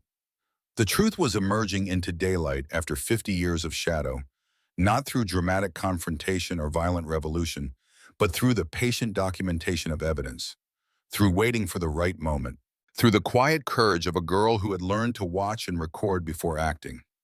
Sarah Mitchell, daughter of a fallen soldier student, of a Vietnam veteran inheritor of a mission spanning decades, allowed herself a moment of quiet satisfaction. The battle wasn't over. Institutional corruption never died easily, but the first victory had been secured. Justice needed evidence. Her father had taught her that through his example. Master Nakamura had reinforced it through years of training. And Sarah had honored them both by finishing what they started, exposing corruption that had festered for generations. As the news spread across the country, reaching veterans' hospitals and military bases, prestigious universities and government offices, Sarah thought of all the people who would finally understand the burdens they had carried. The children of fire-based lonesome soldiers, the families of victims, the whistleblowers who had been silenced. The quiet observer had found her voice, and America would never be the same. The morning sun cast long shadows across Westbrook Academy's historic campus as students gathered in the main auditorium. Unlike the usual assemblies with their prescribed formality, this gathering had the electric tension of uncertainty. Rumors had been circulating since dawn, federal agents on campus emergency board meetings, faculty members being questioned. At precisely 900 a.m., Professor Collins stepped to the podium, her usual composure visibly strained. Behind her stood Matthew Carter, his face pale but determined, and Headmaster Sullivan looking like a man facing his own execution. Students of Westbrook Academy. Professor Collins began, her voice carrying through the hushed space. Today, information will become public that affects many of you personally. Information about a military research program called Firebase Lonesome and its connection to this school. A murmur rippled through the assembly as students exchanged confused glances. Some of you, she continued, come from families with military backgrounds. Some of you have parents or grandparents who served in Vietnam. What you don't know, what none of you could know, is that certain veterans were subjected to unauthorized medical experiments during that conflict. Experiments that had genetic consequences that have been passed down to their children. The murmur grew louder, confusion turning to alarm. For nearly 50 years, Westbrook Academy has served as more than an educational institution. It has been part of a monitoring program tracking the development of veterans' children, specifically children whose parents were stationed at a classified location called Firebase Lonesome. On cue, large screens throughout the auditorium activated, displaying news feeds from major networks. Headlines scrolled across the bottom. Breaking Firebase Lonesome Conspiracy Exposed. Decades of illegal human experimentation revealed. Senator Reynolds arrested in connection with Vietnam-era war crimes. Professor Collins continued speaking, but many students were already on their phones finding their family names in the breaking news reports, discovering connections to a war that had supposedly ended before they were born. Matthew Carter stepped forward, his voice steadier than anyone expected. I learned last night that my father was one of those soldiers, he said, looking out at his fellow students. That the mood issues and temperament challenges I've dealt with my whole life weren't random. They were designed, part of an experiment that started in the jungles of Vietnam and continued in places like Westbrook. The auditorium had gone deathly quiet, hundreds of privileged teenagers confronting a reality no SAT prep course had prepared them for. Many of you are about to discover similar truths about your families, Matthew continued. It's going to be confusing, infuriating, and scary, but you're not alone. Support services are being established, and I'll be working with them to make sure everyone gets the help they need. He paused, scanning the sea of shocked faces before finding the courage to say what needed to be said. And we all owe a debt to Sarah Mitchell, the scholarship student many of us ignored or worse, harassed. While we were enforcing social hierarchies, she was documenting a conspiracy that has affected thousands of families. Without her courage, this truth would have remained buried. As if summoned by her name, the auditorium doors opened and Sarah Mitchell entered, flanked by federal agents and Master Nakamura. She walked down the center aisle, no longer invisible, no longer silent, her presence commanding attention without seeking it. Headmaster Sullivan stepped to the microphone, his distinguished bearing crumbling under the weight of exposed truth. "Miss Mitchell," he began, then faltered. "Sarah, I want to publicly acknowledge that you have done what I failed to do for nearly 3 decades. You exposed injustice at great personal risk. For that, and for my role in this unconscionable program, I offer my immediate resignation and my sincere apology." Sarah had not expected this surrender from the man who had tacitly permitted her harassment for 3 years. She nodded once, accepting the gesture without offering absolution. Some debts couldn't be repaid with words alone. As she took the podium, Sarah felt the weight of hundreds of eyes upon her, students and faculty, trying to reconcile the quiet scholarship girl with the catalyst who had just brought down a senator, a headmaster, and an entire institutional conspiracy. "What you're learning today will change how you understand yourselves and your families," she said, her voice quiet but firm. "I know because it changed how I understand mine. My father died investigating Firebase Lonesome. He gave his life trying to expose the truth about what happened there, about how it continued to affect veterans and their children." She gestured to the screens displaying continuous news coverage where photographs of Firebase Lonesome veterans, including her father and Matthews, were being shown. "These men didn't choose to be experiments. Their children, many of you, didn't choose to inherit the consequences. But now that we know the truth, we can choose what happens next. We can choose justice, healing, and accountability." As she spoke, Sarah noticed movement at the auditorium's entrance. Her mother had arrived, still wearing her VA hospital scrubs, her eyes red from a night of revelations about her husband's classified work and death. "This isn't about revenge," Sarah continued, finding strength in her mother's presence. "It's about honoring those who suffered in silence. It's about making sure no future generation carries burdens they didn't consent to bear." After the assembly, Westbrook Academy descended into controlled chaos. Parents arrived in waves, demanding answers, seeking reassurance, confronting life-altering revelations about their families. News helicopters circled overhead. Federal agents conducted interviews in administrative offices. Military medical personnel established a temporary processing center in the gymnasium. Sarah found her mother waiting in the courtyard, the spring sunlight incongruously bright against the darkness of the day's revelations. "I never knew," Marie Mitchell said as they embraced. "James told me his work was classified, but I never imagined." She trailed off, struggling to reconcile the husband she'd known with the crusading investigator who had died pursuing justice. "He couldn't tell you," Sarah said gently. "He was protecting us both. And you've been carrying this burden alone." Her mother's voice broke. "Training with Master Nakamura, documenting everything, preparing to finish what your father started. You're 17, Sarah. You should be worried about college applications, not government conspiracies." Sarah smiled faintly. "I am worried about college applications. Harvard might reconsider after I helped put one of their biggest donors in federal custody." The attempt at humor fell flat against the magnitude of the situation, but it accomplished what Sarah intended, a momentary lightening of her mother's anguish. "What happens now?" Marie asked the question, containing multitudes. Before Sarah could answer, Master Nakamura approached, accompanied by a distinguished-looking man in an army dress uniform, a full colonel with combat decorations, and the bearing of someone accustomed to command. "Mrs. Mitchell, Sarah," Nakamura said formally. "This is Colonel Thomas Reeves, Special Inspector for the Department of Defense. He's overseeing the Firebase Lonesome investigation." Colonel Reeves extended his hand. "Mrs. Mitchell, I served with your husband in Special Forces before he transferred to intelligence. He was a good man, one of the best I've known."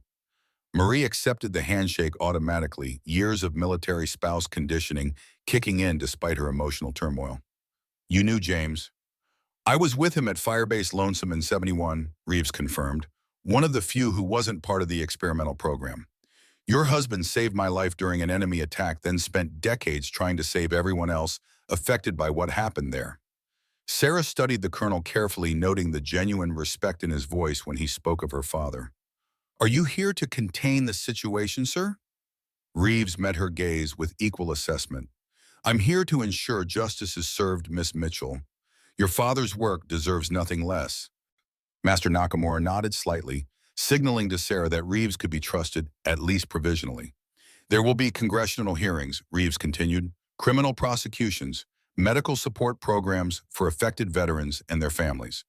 The full weight of government machinery is now focused on Firebase Lonesome, something your father worked toward for years.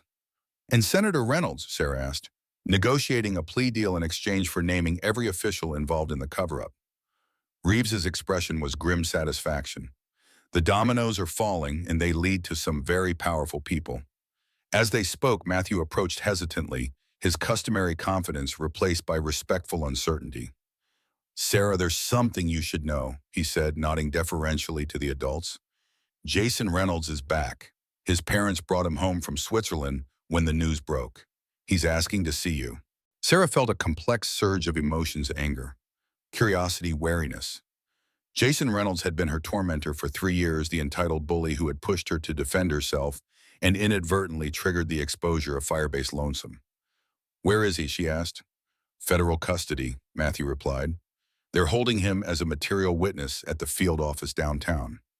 Apparently he has information about his father's private records, things even the senator didn't disclose. Sarah looked to Nakamura, who had been her guide through this entire ordeal. His expression revealed nothing, but a slight nod told her everything she needed to know.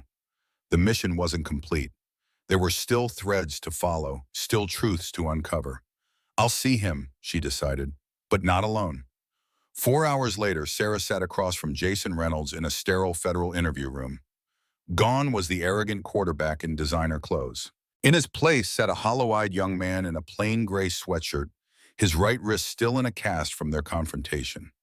Master Nakamura stood silent in the corner, while Colonel Reeves and a federal prosecutor observed from behind one-way glass. Thank you for coming, Jason began, his voice lacking its usual commanding tone. I know you have no reason to help me. I'm not here to help you, Sarah replied evenly. I'm here for the truth, about Firebase Lonesome, about what your father kept hidden all these years. Jason nodded, accepting her terms. My father has a secure room in our house, his war room, he calls it. After they arrested him, I broke in, found things I think people should know about. He slid a manila envelope across the table. Sarah opened it carefully, finding photographs of documents, maps, and what appeared to be medical records. These are names, she said, scanning the lists.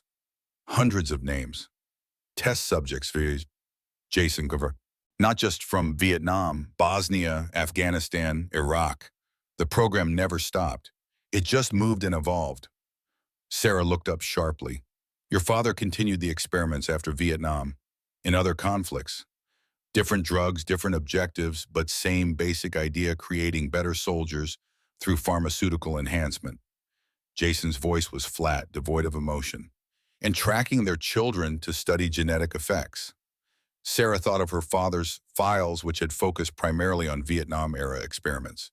If Jason was telling the truth, the conspiracy was exponentially larger and more current than anyone had realized. Why are you showing me this? She asked. Why not give it directly to federal investigators? Jason met her eyes directly for the first time. Because I don't trust them. My father had connections everywhere: military, government, pharmaceutical companies. I needed to give this to someone who couldn't be bought or threatened. The implicit acknowledgement that Sarah Mitchell was beyond corruption hung between them, a strange reconciliation between former adversaries. There's something else, Jason continued, his voice dropping lower. Something about your father. Sarah felt her breath catch. What about him, Ehum Hutton? He wasn't killed in a training accident. My father had him eliminated when he got too close to exposing the program. It's all documented in the files. Dates, personnel, method. The clinical description of her father's murder landed like a physical blow, confirming what Sarah had suspected but had never been able to prove.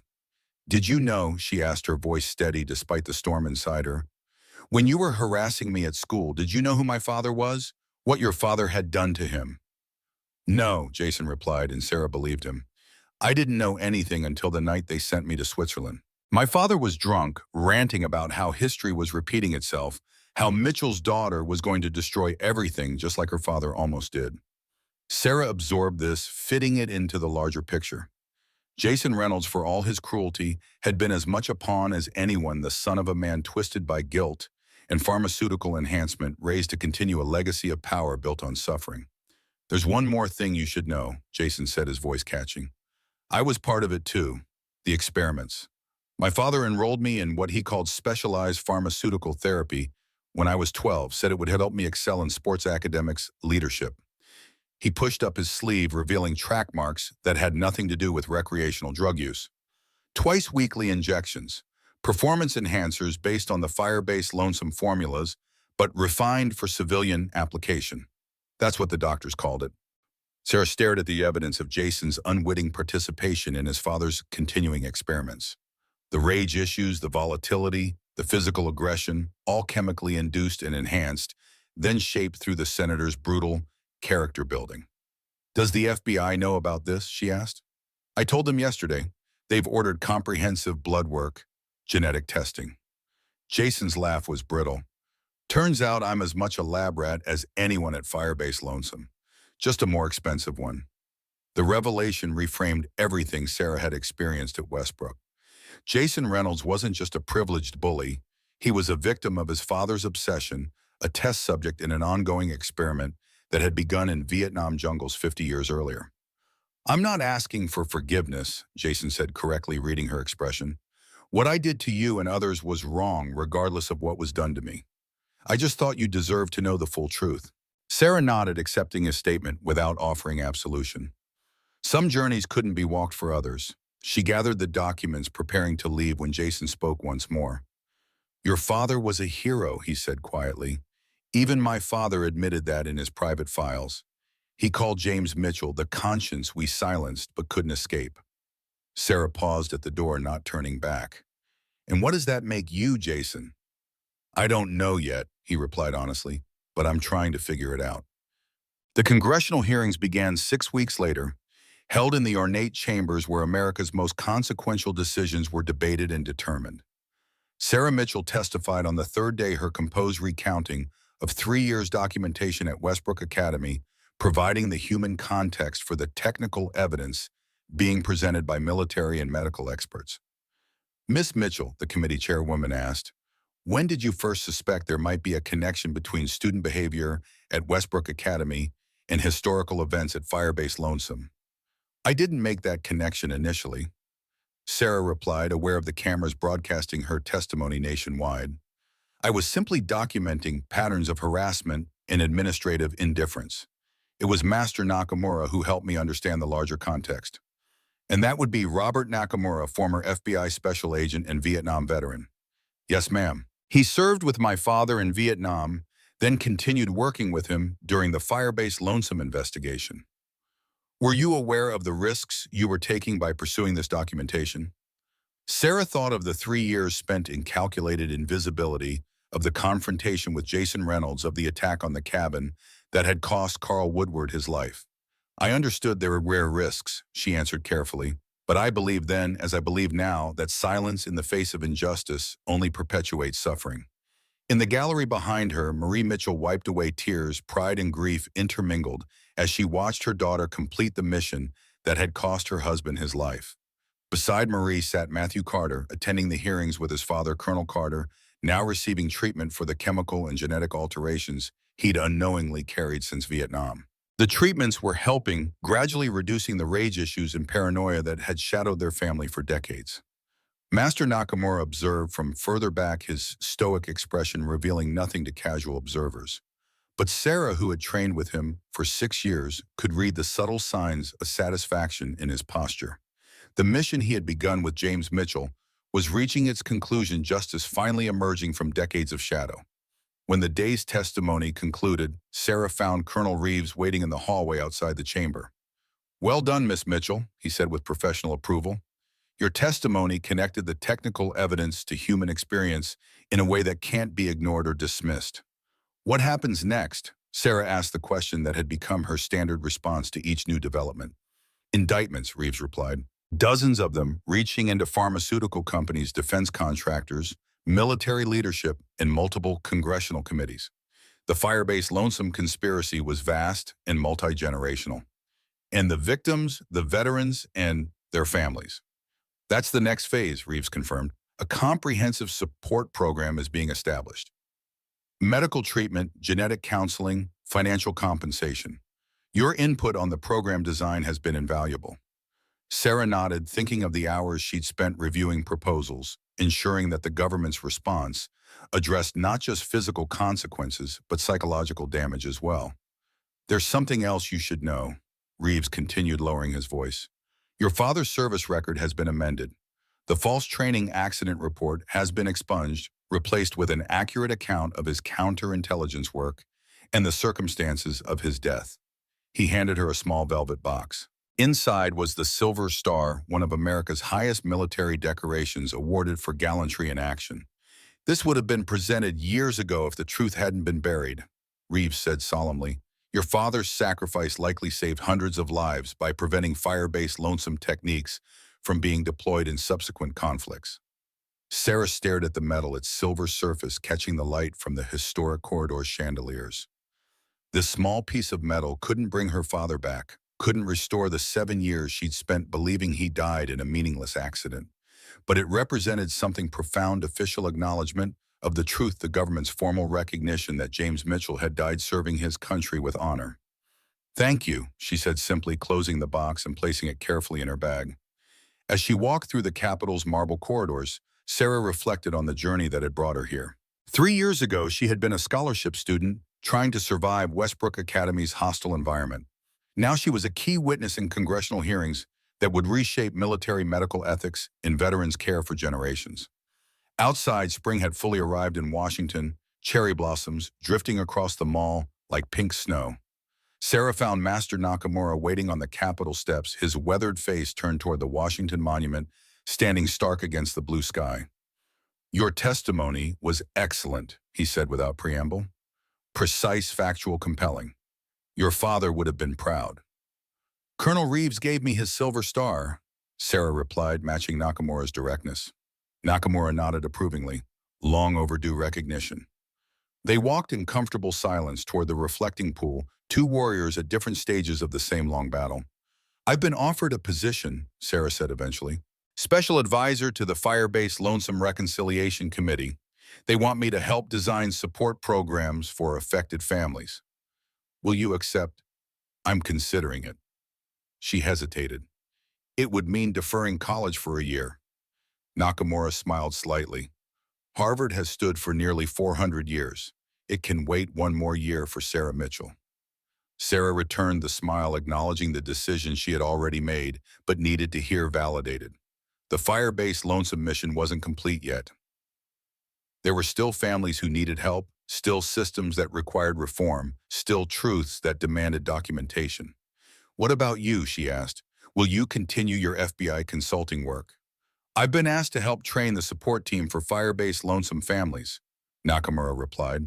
Many of the veterans and their children have experienced undiagnosed medical issues for decades. They need more than conventional therapy. Sarah understood immediately. Nakamura would teach them what he had taught her: how to channel fear into focus, how to transform helplessness into agency, how to document injustice as a path to healing. We've won the first battle, Nakamura continued, but the war for accountability continues. Pharmaceutical companies are already deploying lawyers to limit damages. Military officials are claiming national security privilege to avoid testimony. Politicians are distancing themselves from decisions they personally approved. So nothing really changes, Sarah said, momentary discouragement clouding her voice. Everything changes, Nakamura corrected firmly, because now the truth is known. What was hidden has been revealed, and once revealed, truth cannot be unrevealed. That is your father's legacy, and now yours. They reached the Vietnam Veterans Memorial, its black granite surface reflecting the faces of visitors who had come to honor the fallen. Sarah had visited this wall many times since moving to Washington for the hearings, her fingers tracing names of men who had served at fire-based lonesome men whose suffering had continued long after they returned home. Today, a new addition had been installed, a temporary exhibition about fire-based lonesome, including photographs of the secret facility and the men who had been stationed there. Among them was a picture of James Mitchell standing beside a younger Robert Nakamura, both men in jungle fatigues, their expressions serious but determined. Visitors clustered around the exhibition, some taking photos, others reading the information panels with solemn attention. Among them, Sarah recognized families she had met during the hearings, children and grandchildren of fire-based lonesome veterans seeking understanding of inherited traumas they were only now beginning to comprehend. Your documentation made this possible, Nakamura said quietly. Without evidence, there is no justice. Without justice, there is no healing.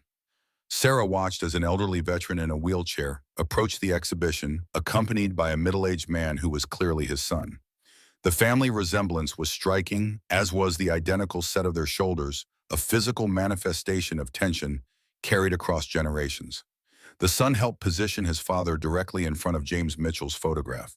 The old soldier stared at the image for a long moment, then raised his hand in a shaking salute. He was there, Nakamura murmured. Firebase Lonesome 1971, one of the test subjects in the first experimental group.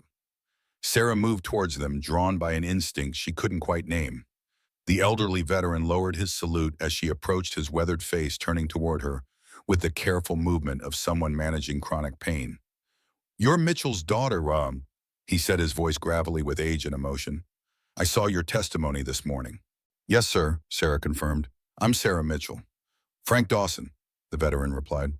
"Your father saved my life twice, once in Vietnam, and again through what you've done here.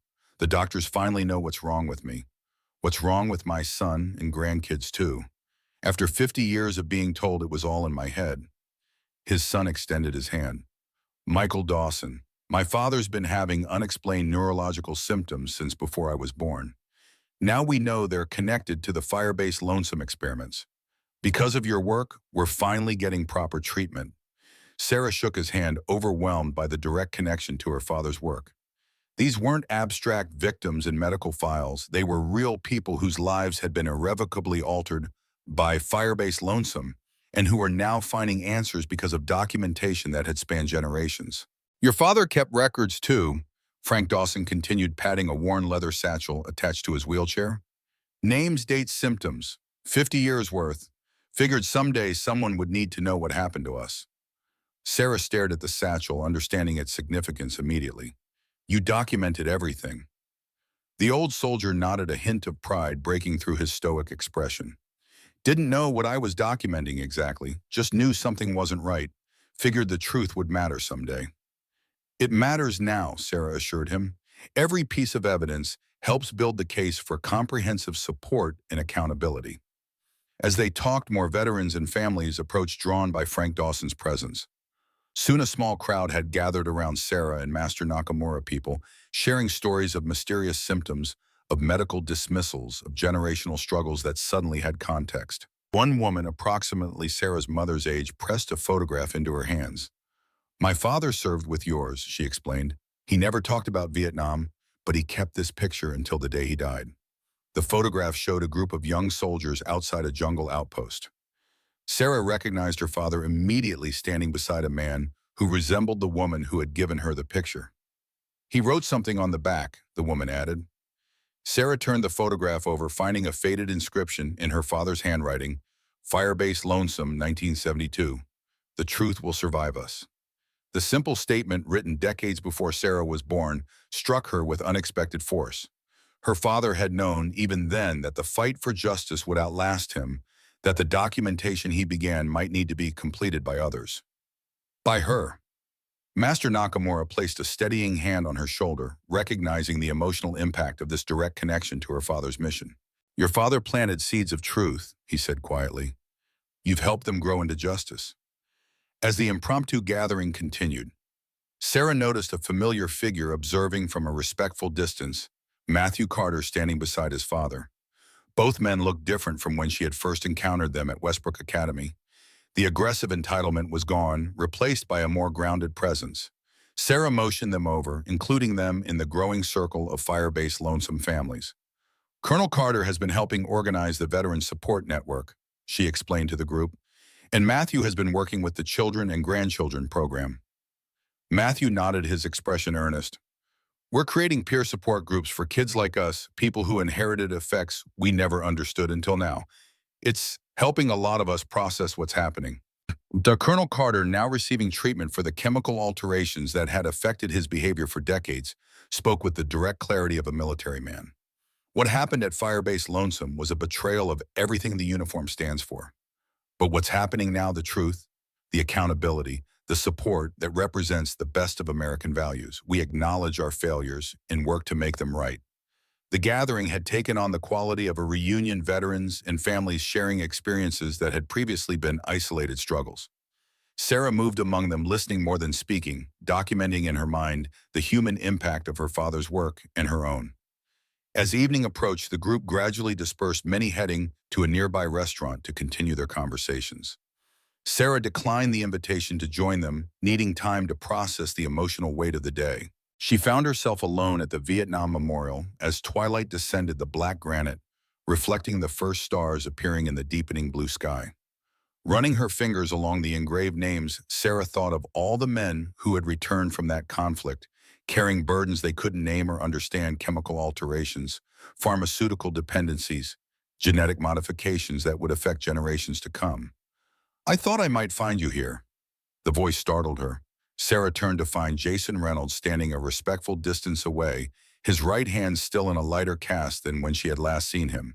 He looked different, the entitled arrogance replaced by a more subdued presence. "The committee announced my father's plea deal today," Jason said when Sarah didn't immediately respond. 20 years in federal prison in exchange for complete disclosure about Firebase Lonesome and subsequent programs. "I heard," Sarah replied neutrally.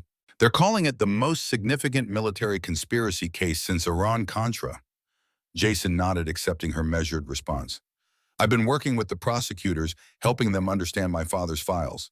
It's the least I can do." "And your mother?" "Cooperating too, though she claims she knew nothing about Firebase Lonesome."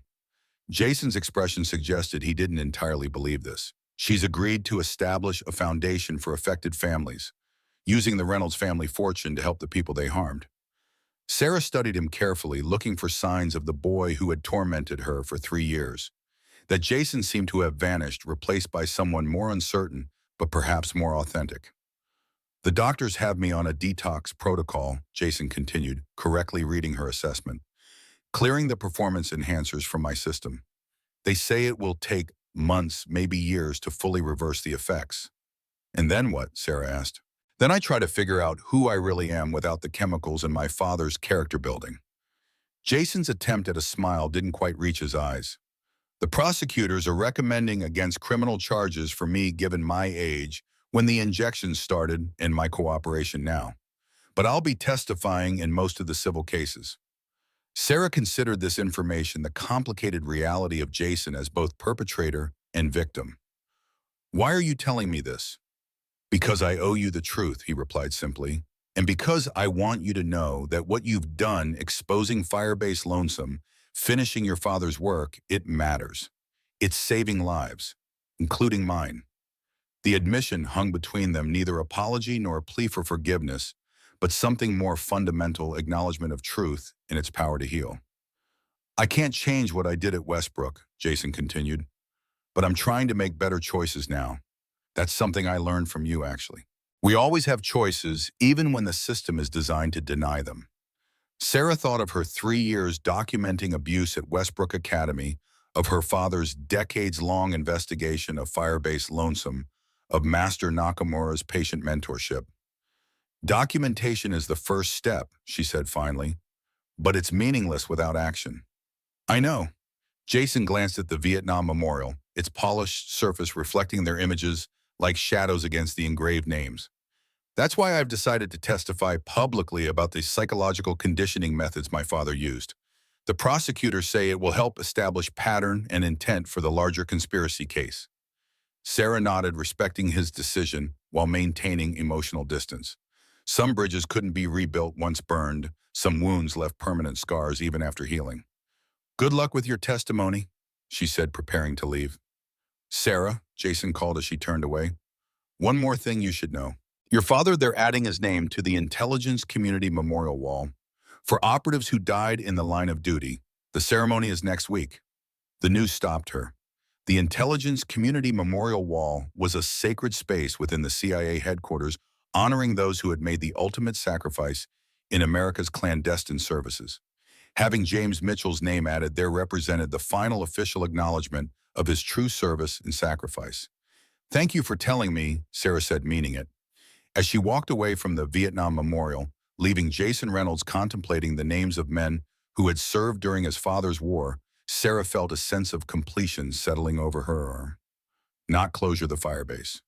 Lonesome's story was far from finished, but recognition that a significant chapter had concluded. Her father's mission had been acknowledged. The truth he died protecting was now public record. Justice, while imperfect, was being pursued through congressional hearings, criminal prosecutions, and support programs for affected families. And Sarah Mitchell, who had entered Westbrook Academy as a scholarship student trying to remain invisible, had found her voice and her purpose in completing her father's work. The Intelligence Community Memorial Ceremony was held on a perfect spring morning, the CIA headquarters compound in Langley, Virginia, showcasing its manicured grounds and imposing architecture. Sarah and her mother were escorted through security with deferential respect, their status as family of the honored fallen opening doors that normally remain firmly closed to civilians. Master Nakamura accompanied them, his visitor badge, identifying him as a former FBI special agent and Vietnam veteran. His presence steadied Sarah as they were led through corridors of power few Americans ever witnessed. The memorial wall itself occupied a solemn space in the headquarters lobby, a field of stars carved into white marble, each representing an officer who had died in service. Names were listed in the Book of Honor, displayed before the wall, though some remained anonymous due to ongoing operational security. James Mitchell's name would be among those fully acknowledged, his status as an intelligence operative investigating domestic corruption, no longer requiring concealment.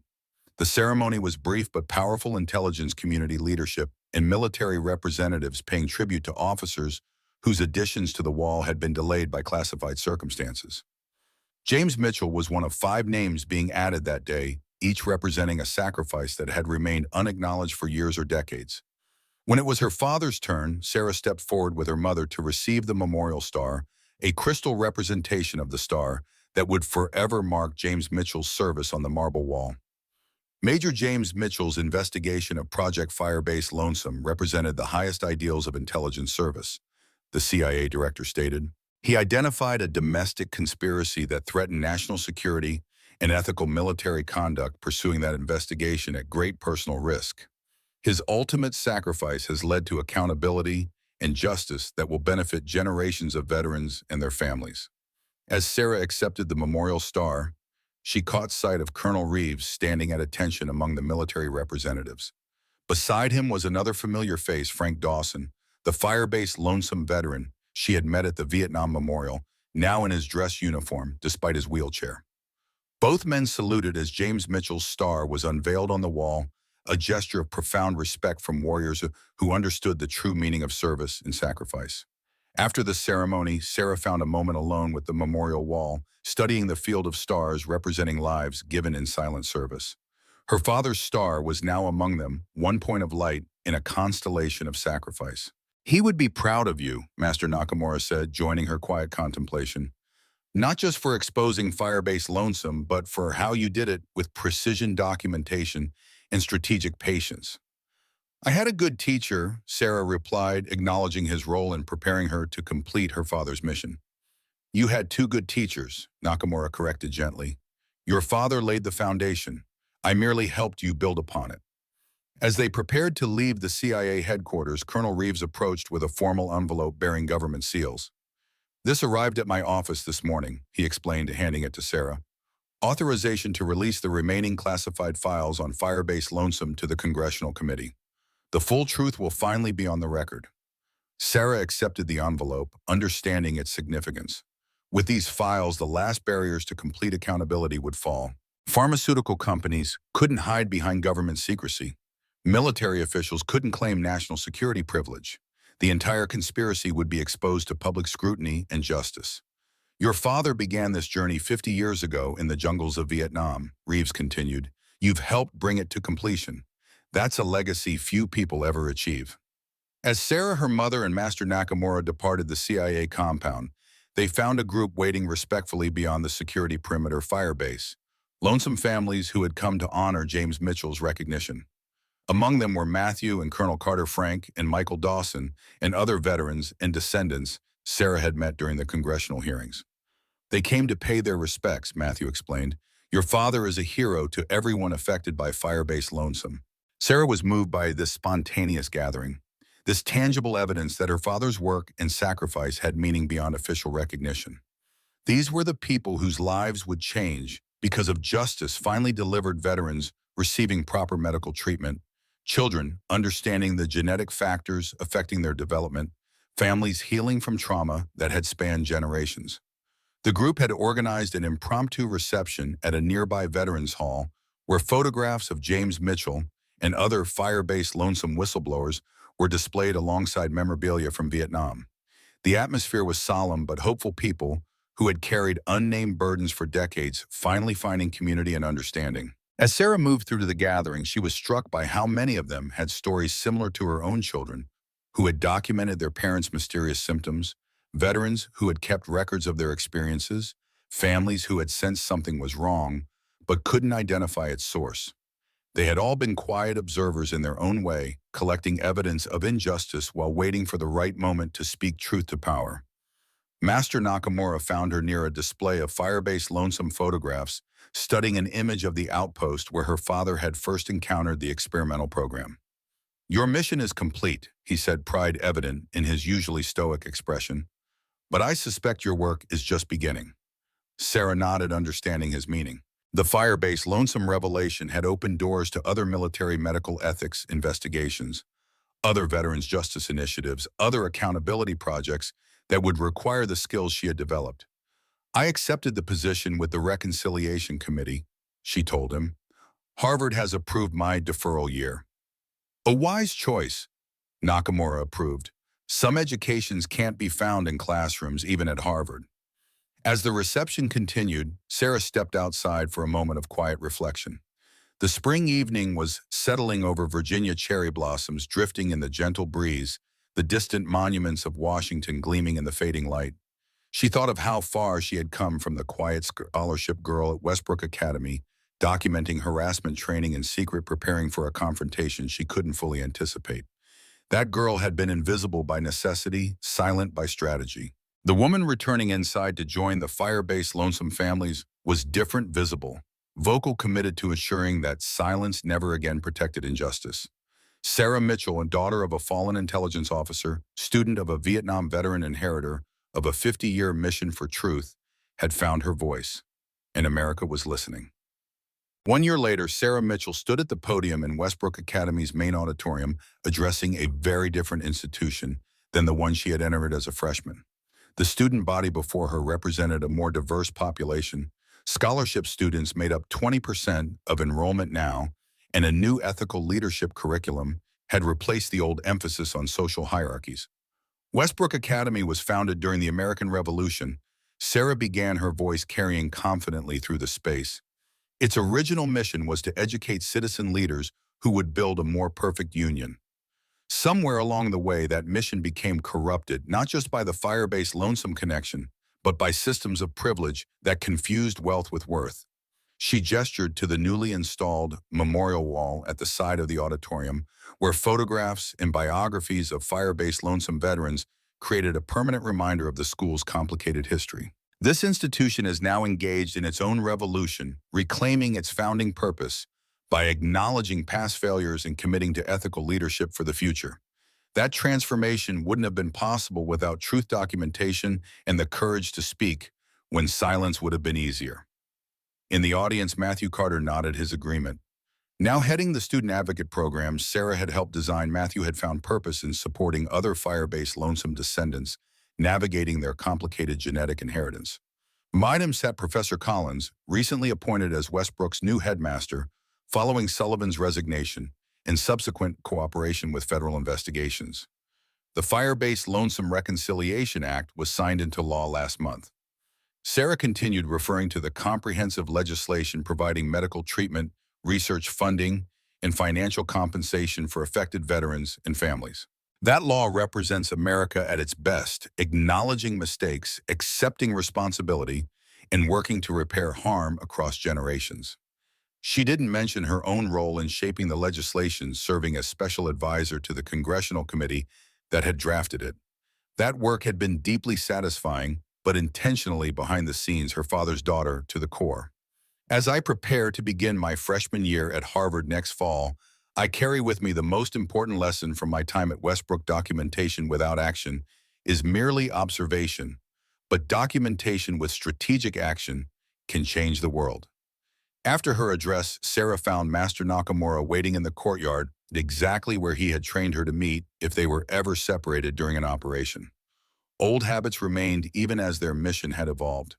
"Your speech was excellent," he said with a characteristic economy. "Clear purpose, specific evidence, compelling conclusion." "I had a good teacher," Sarah replied, falling into step beside him as they walked the campus grounds. "Several good teachers," Nakamura corrected. "Your father, me, the veterans whose stories you've documented, the families seeking justice. You've learned from all of us." Sarah nodded, acknowledging the truth in his assessment.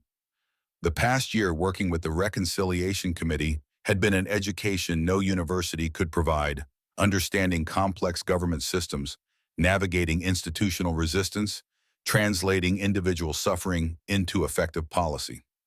"Harvard next," she said, glancing at the acceptance letter she had received that morning. "Political science and pre-law." Nakamura's approving nod contained no surprise. They both knew this was the logical next step in her evolving mission, gaining the credentials and connections to continue fighting for accountability and justice.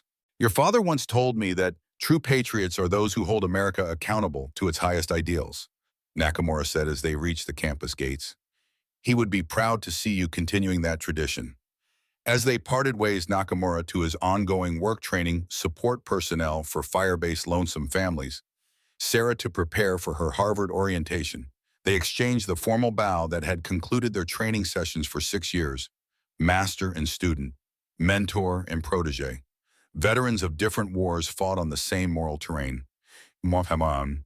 Sarah Mitchell walked away from Westbrook Academy for the final time, no longer the invisible scholarship student, documenting abuse in silence, but a recognized catalyst for institutional change and governmental accountability. The quiet observer had found her voice, and that voice would continue speaking truth to power for generations to come, documenting injustice, demanding accountability, honoring the fallen, and protecting the vulnerable. Eagles soared, but they also watched.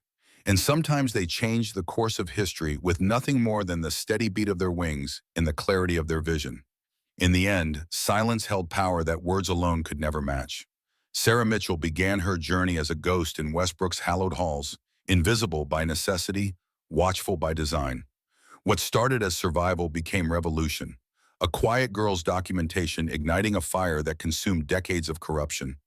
Victory came at tremendous cost. James Mitchell never saw his daughter complete the mission that claimed his life. Carl Woodward paid with his blood for truths he spent a lifetime pursuing. Countless veterans carried wounds no medal could honor, passing unseen scars of children who never set foot on Vietnamese soil. Yet from these shadows emerged something profound. Justice delayed but not denied. The fire-based Lonesome Revelation offered healing to those who had suffered in silence for 50 years, their unexplained symptoms finally given names, their invisible burdens finally acknowledged. Sometimes the quietest voices carry the loudest truths. Sometimes documentation becomes salvation. Sometimes it takes one person standing firm to remind a nation what honor truly means. What silent battles are you fighting? What truths are you documenting? What legacy will you leave when your own war is done?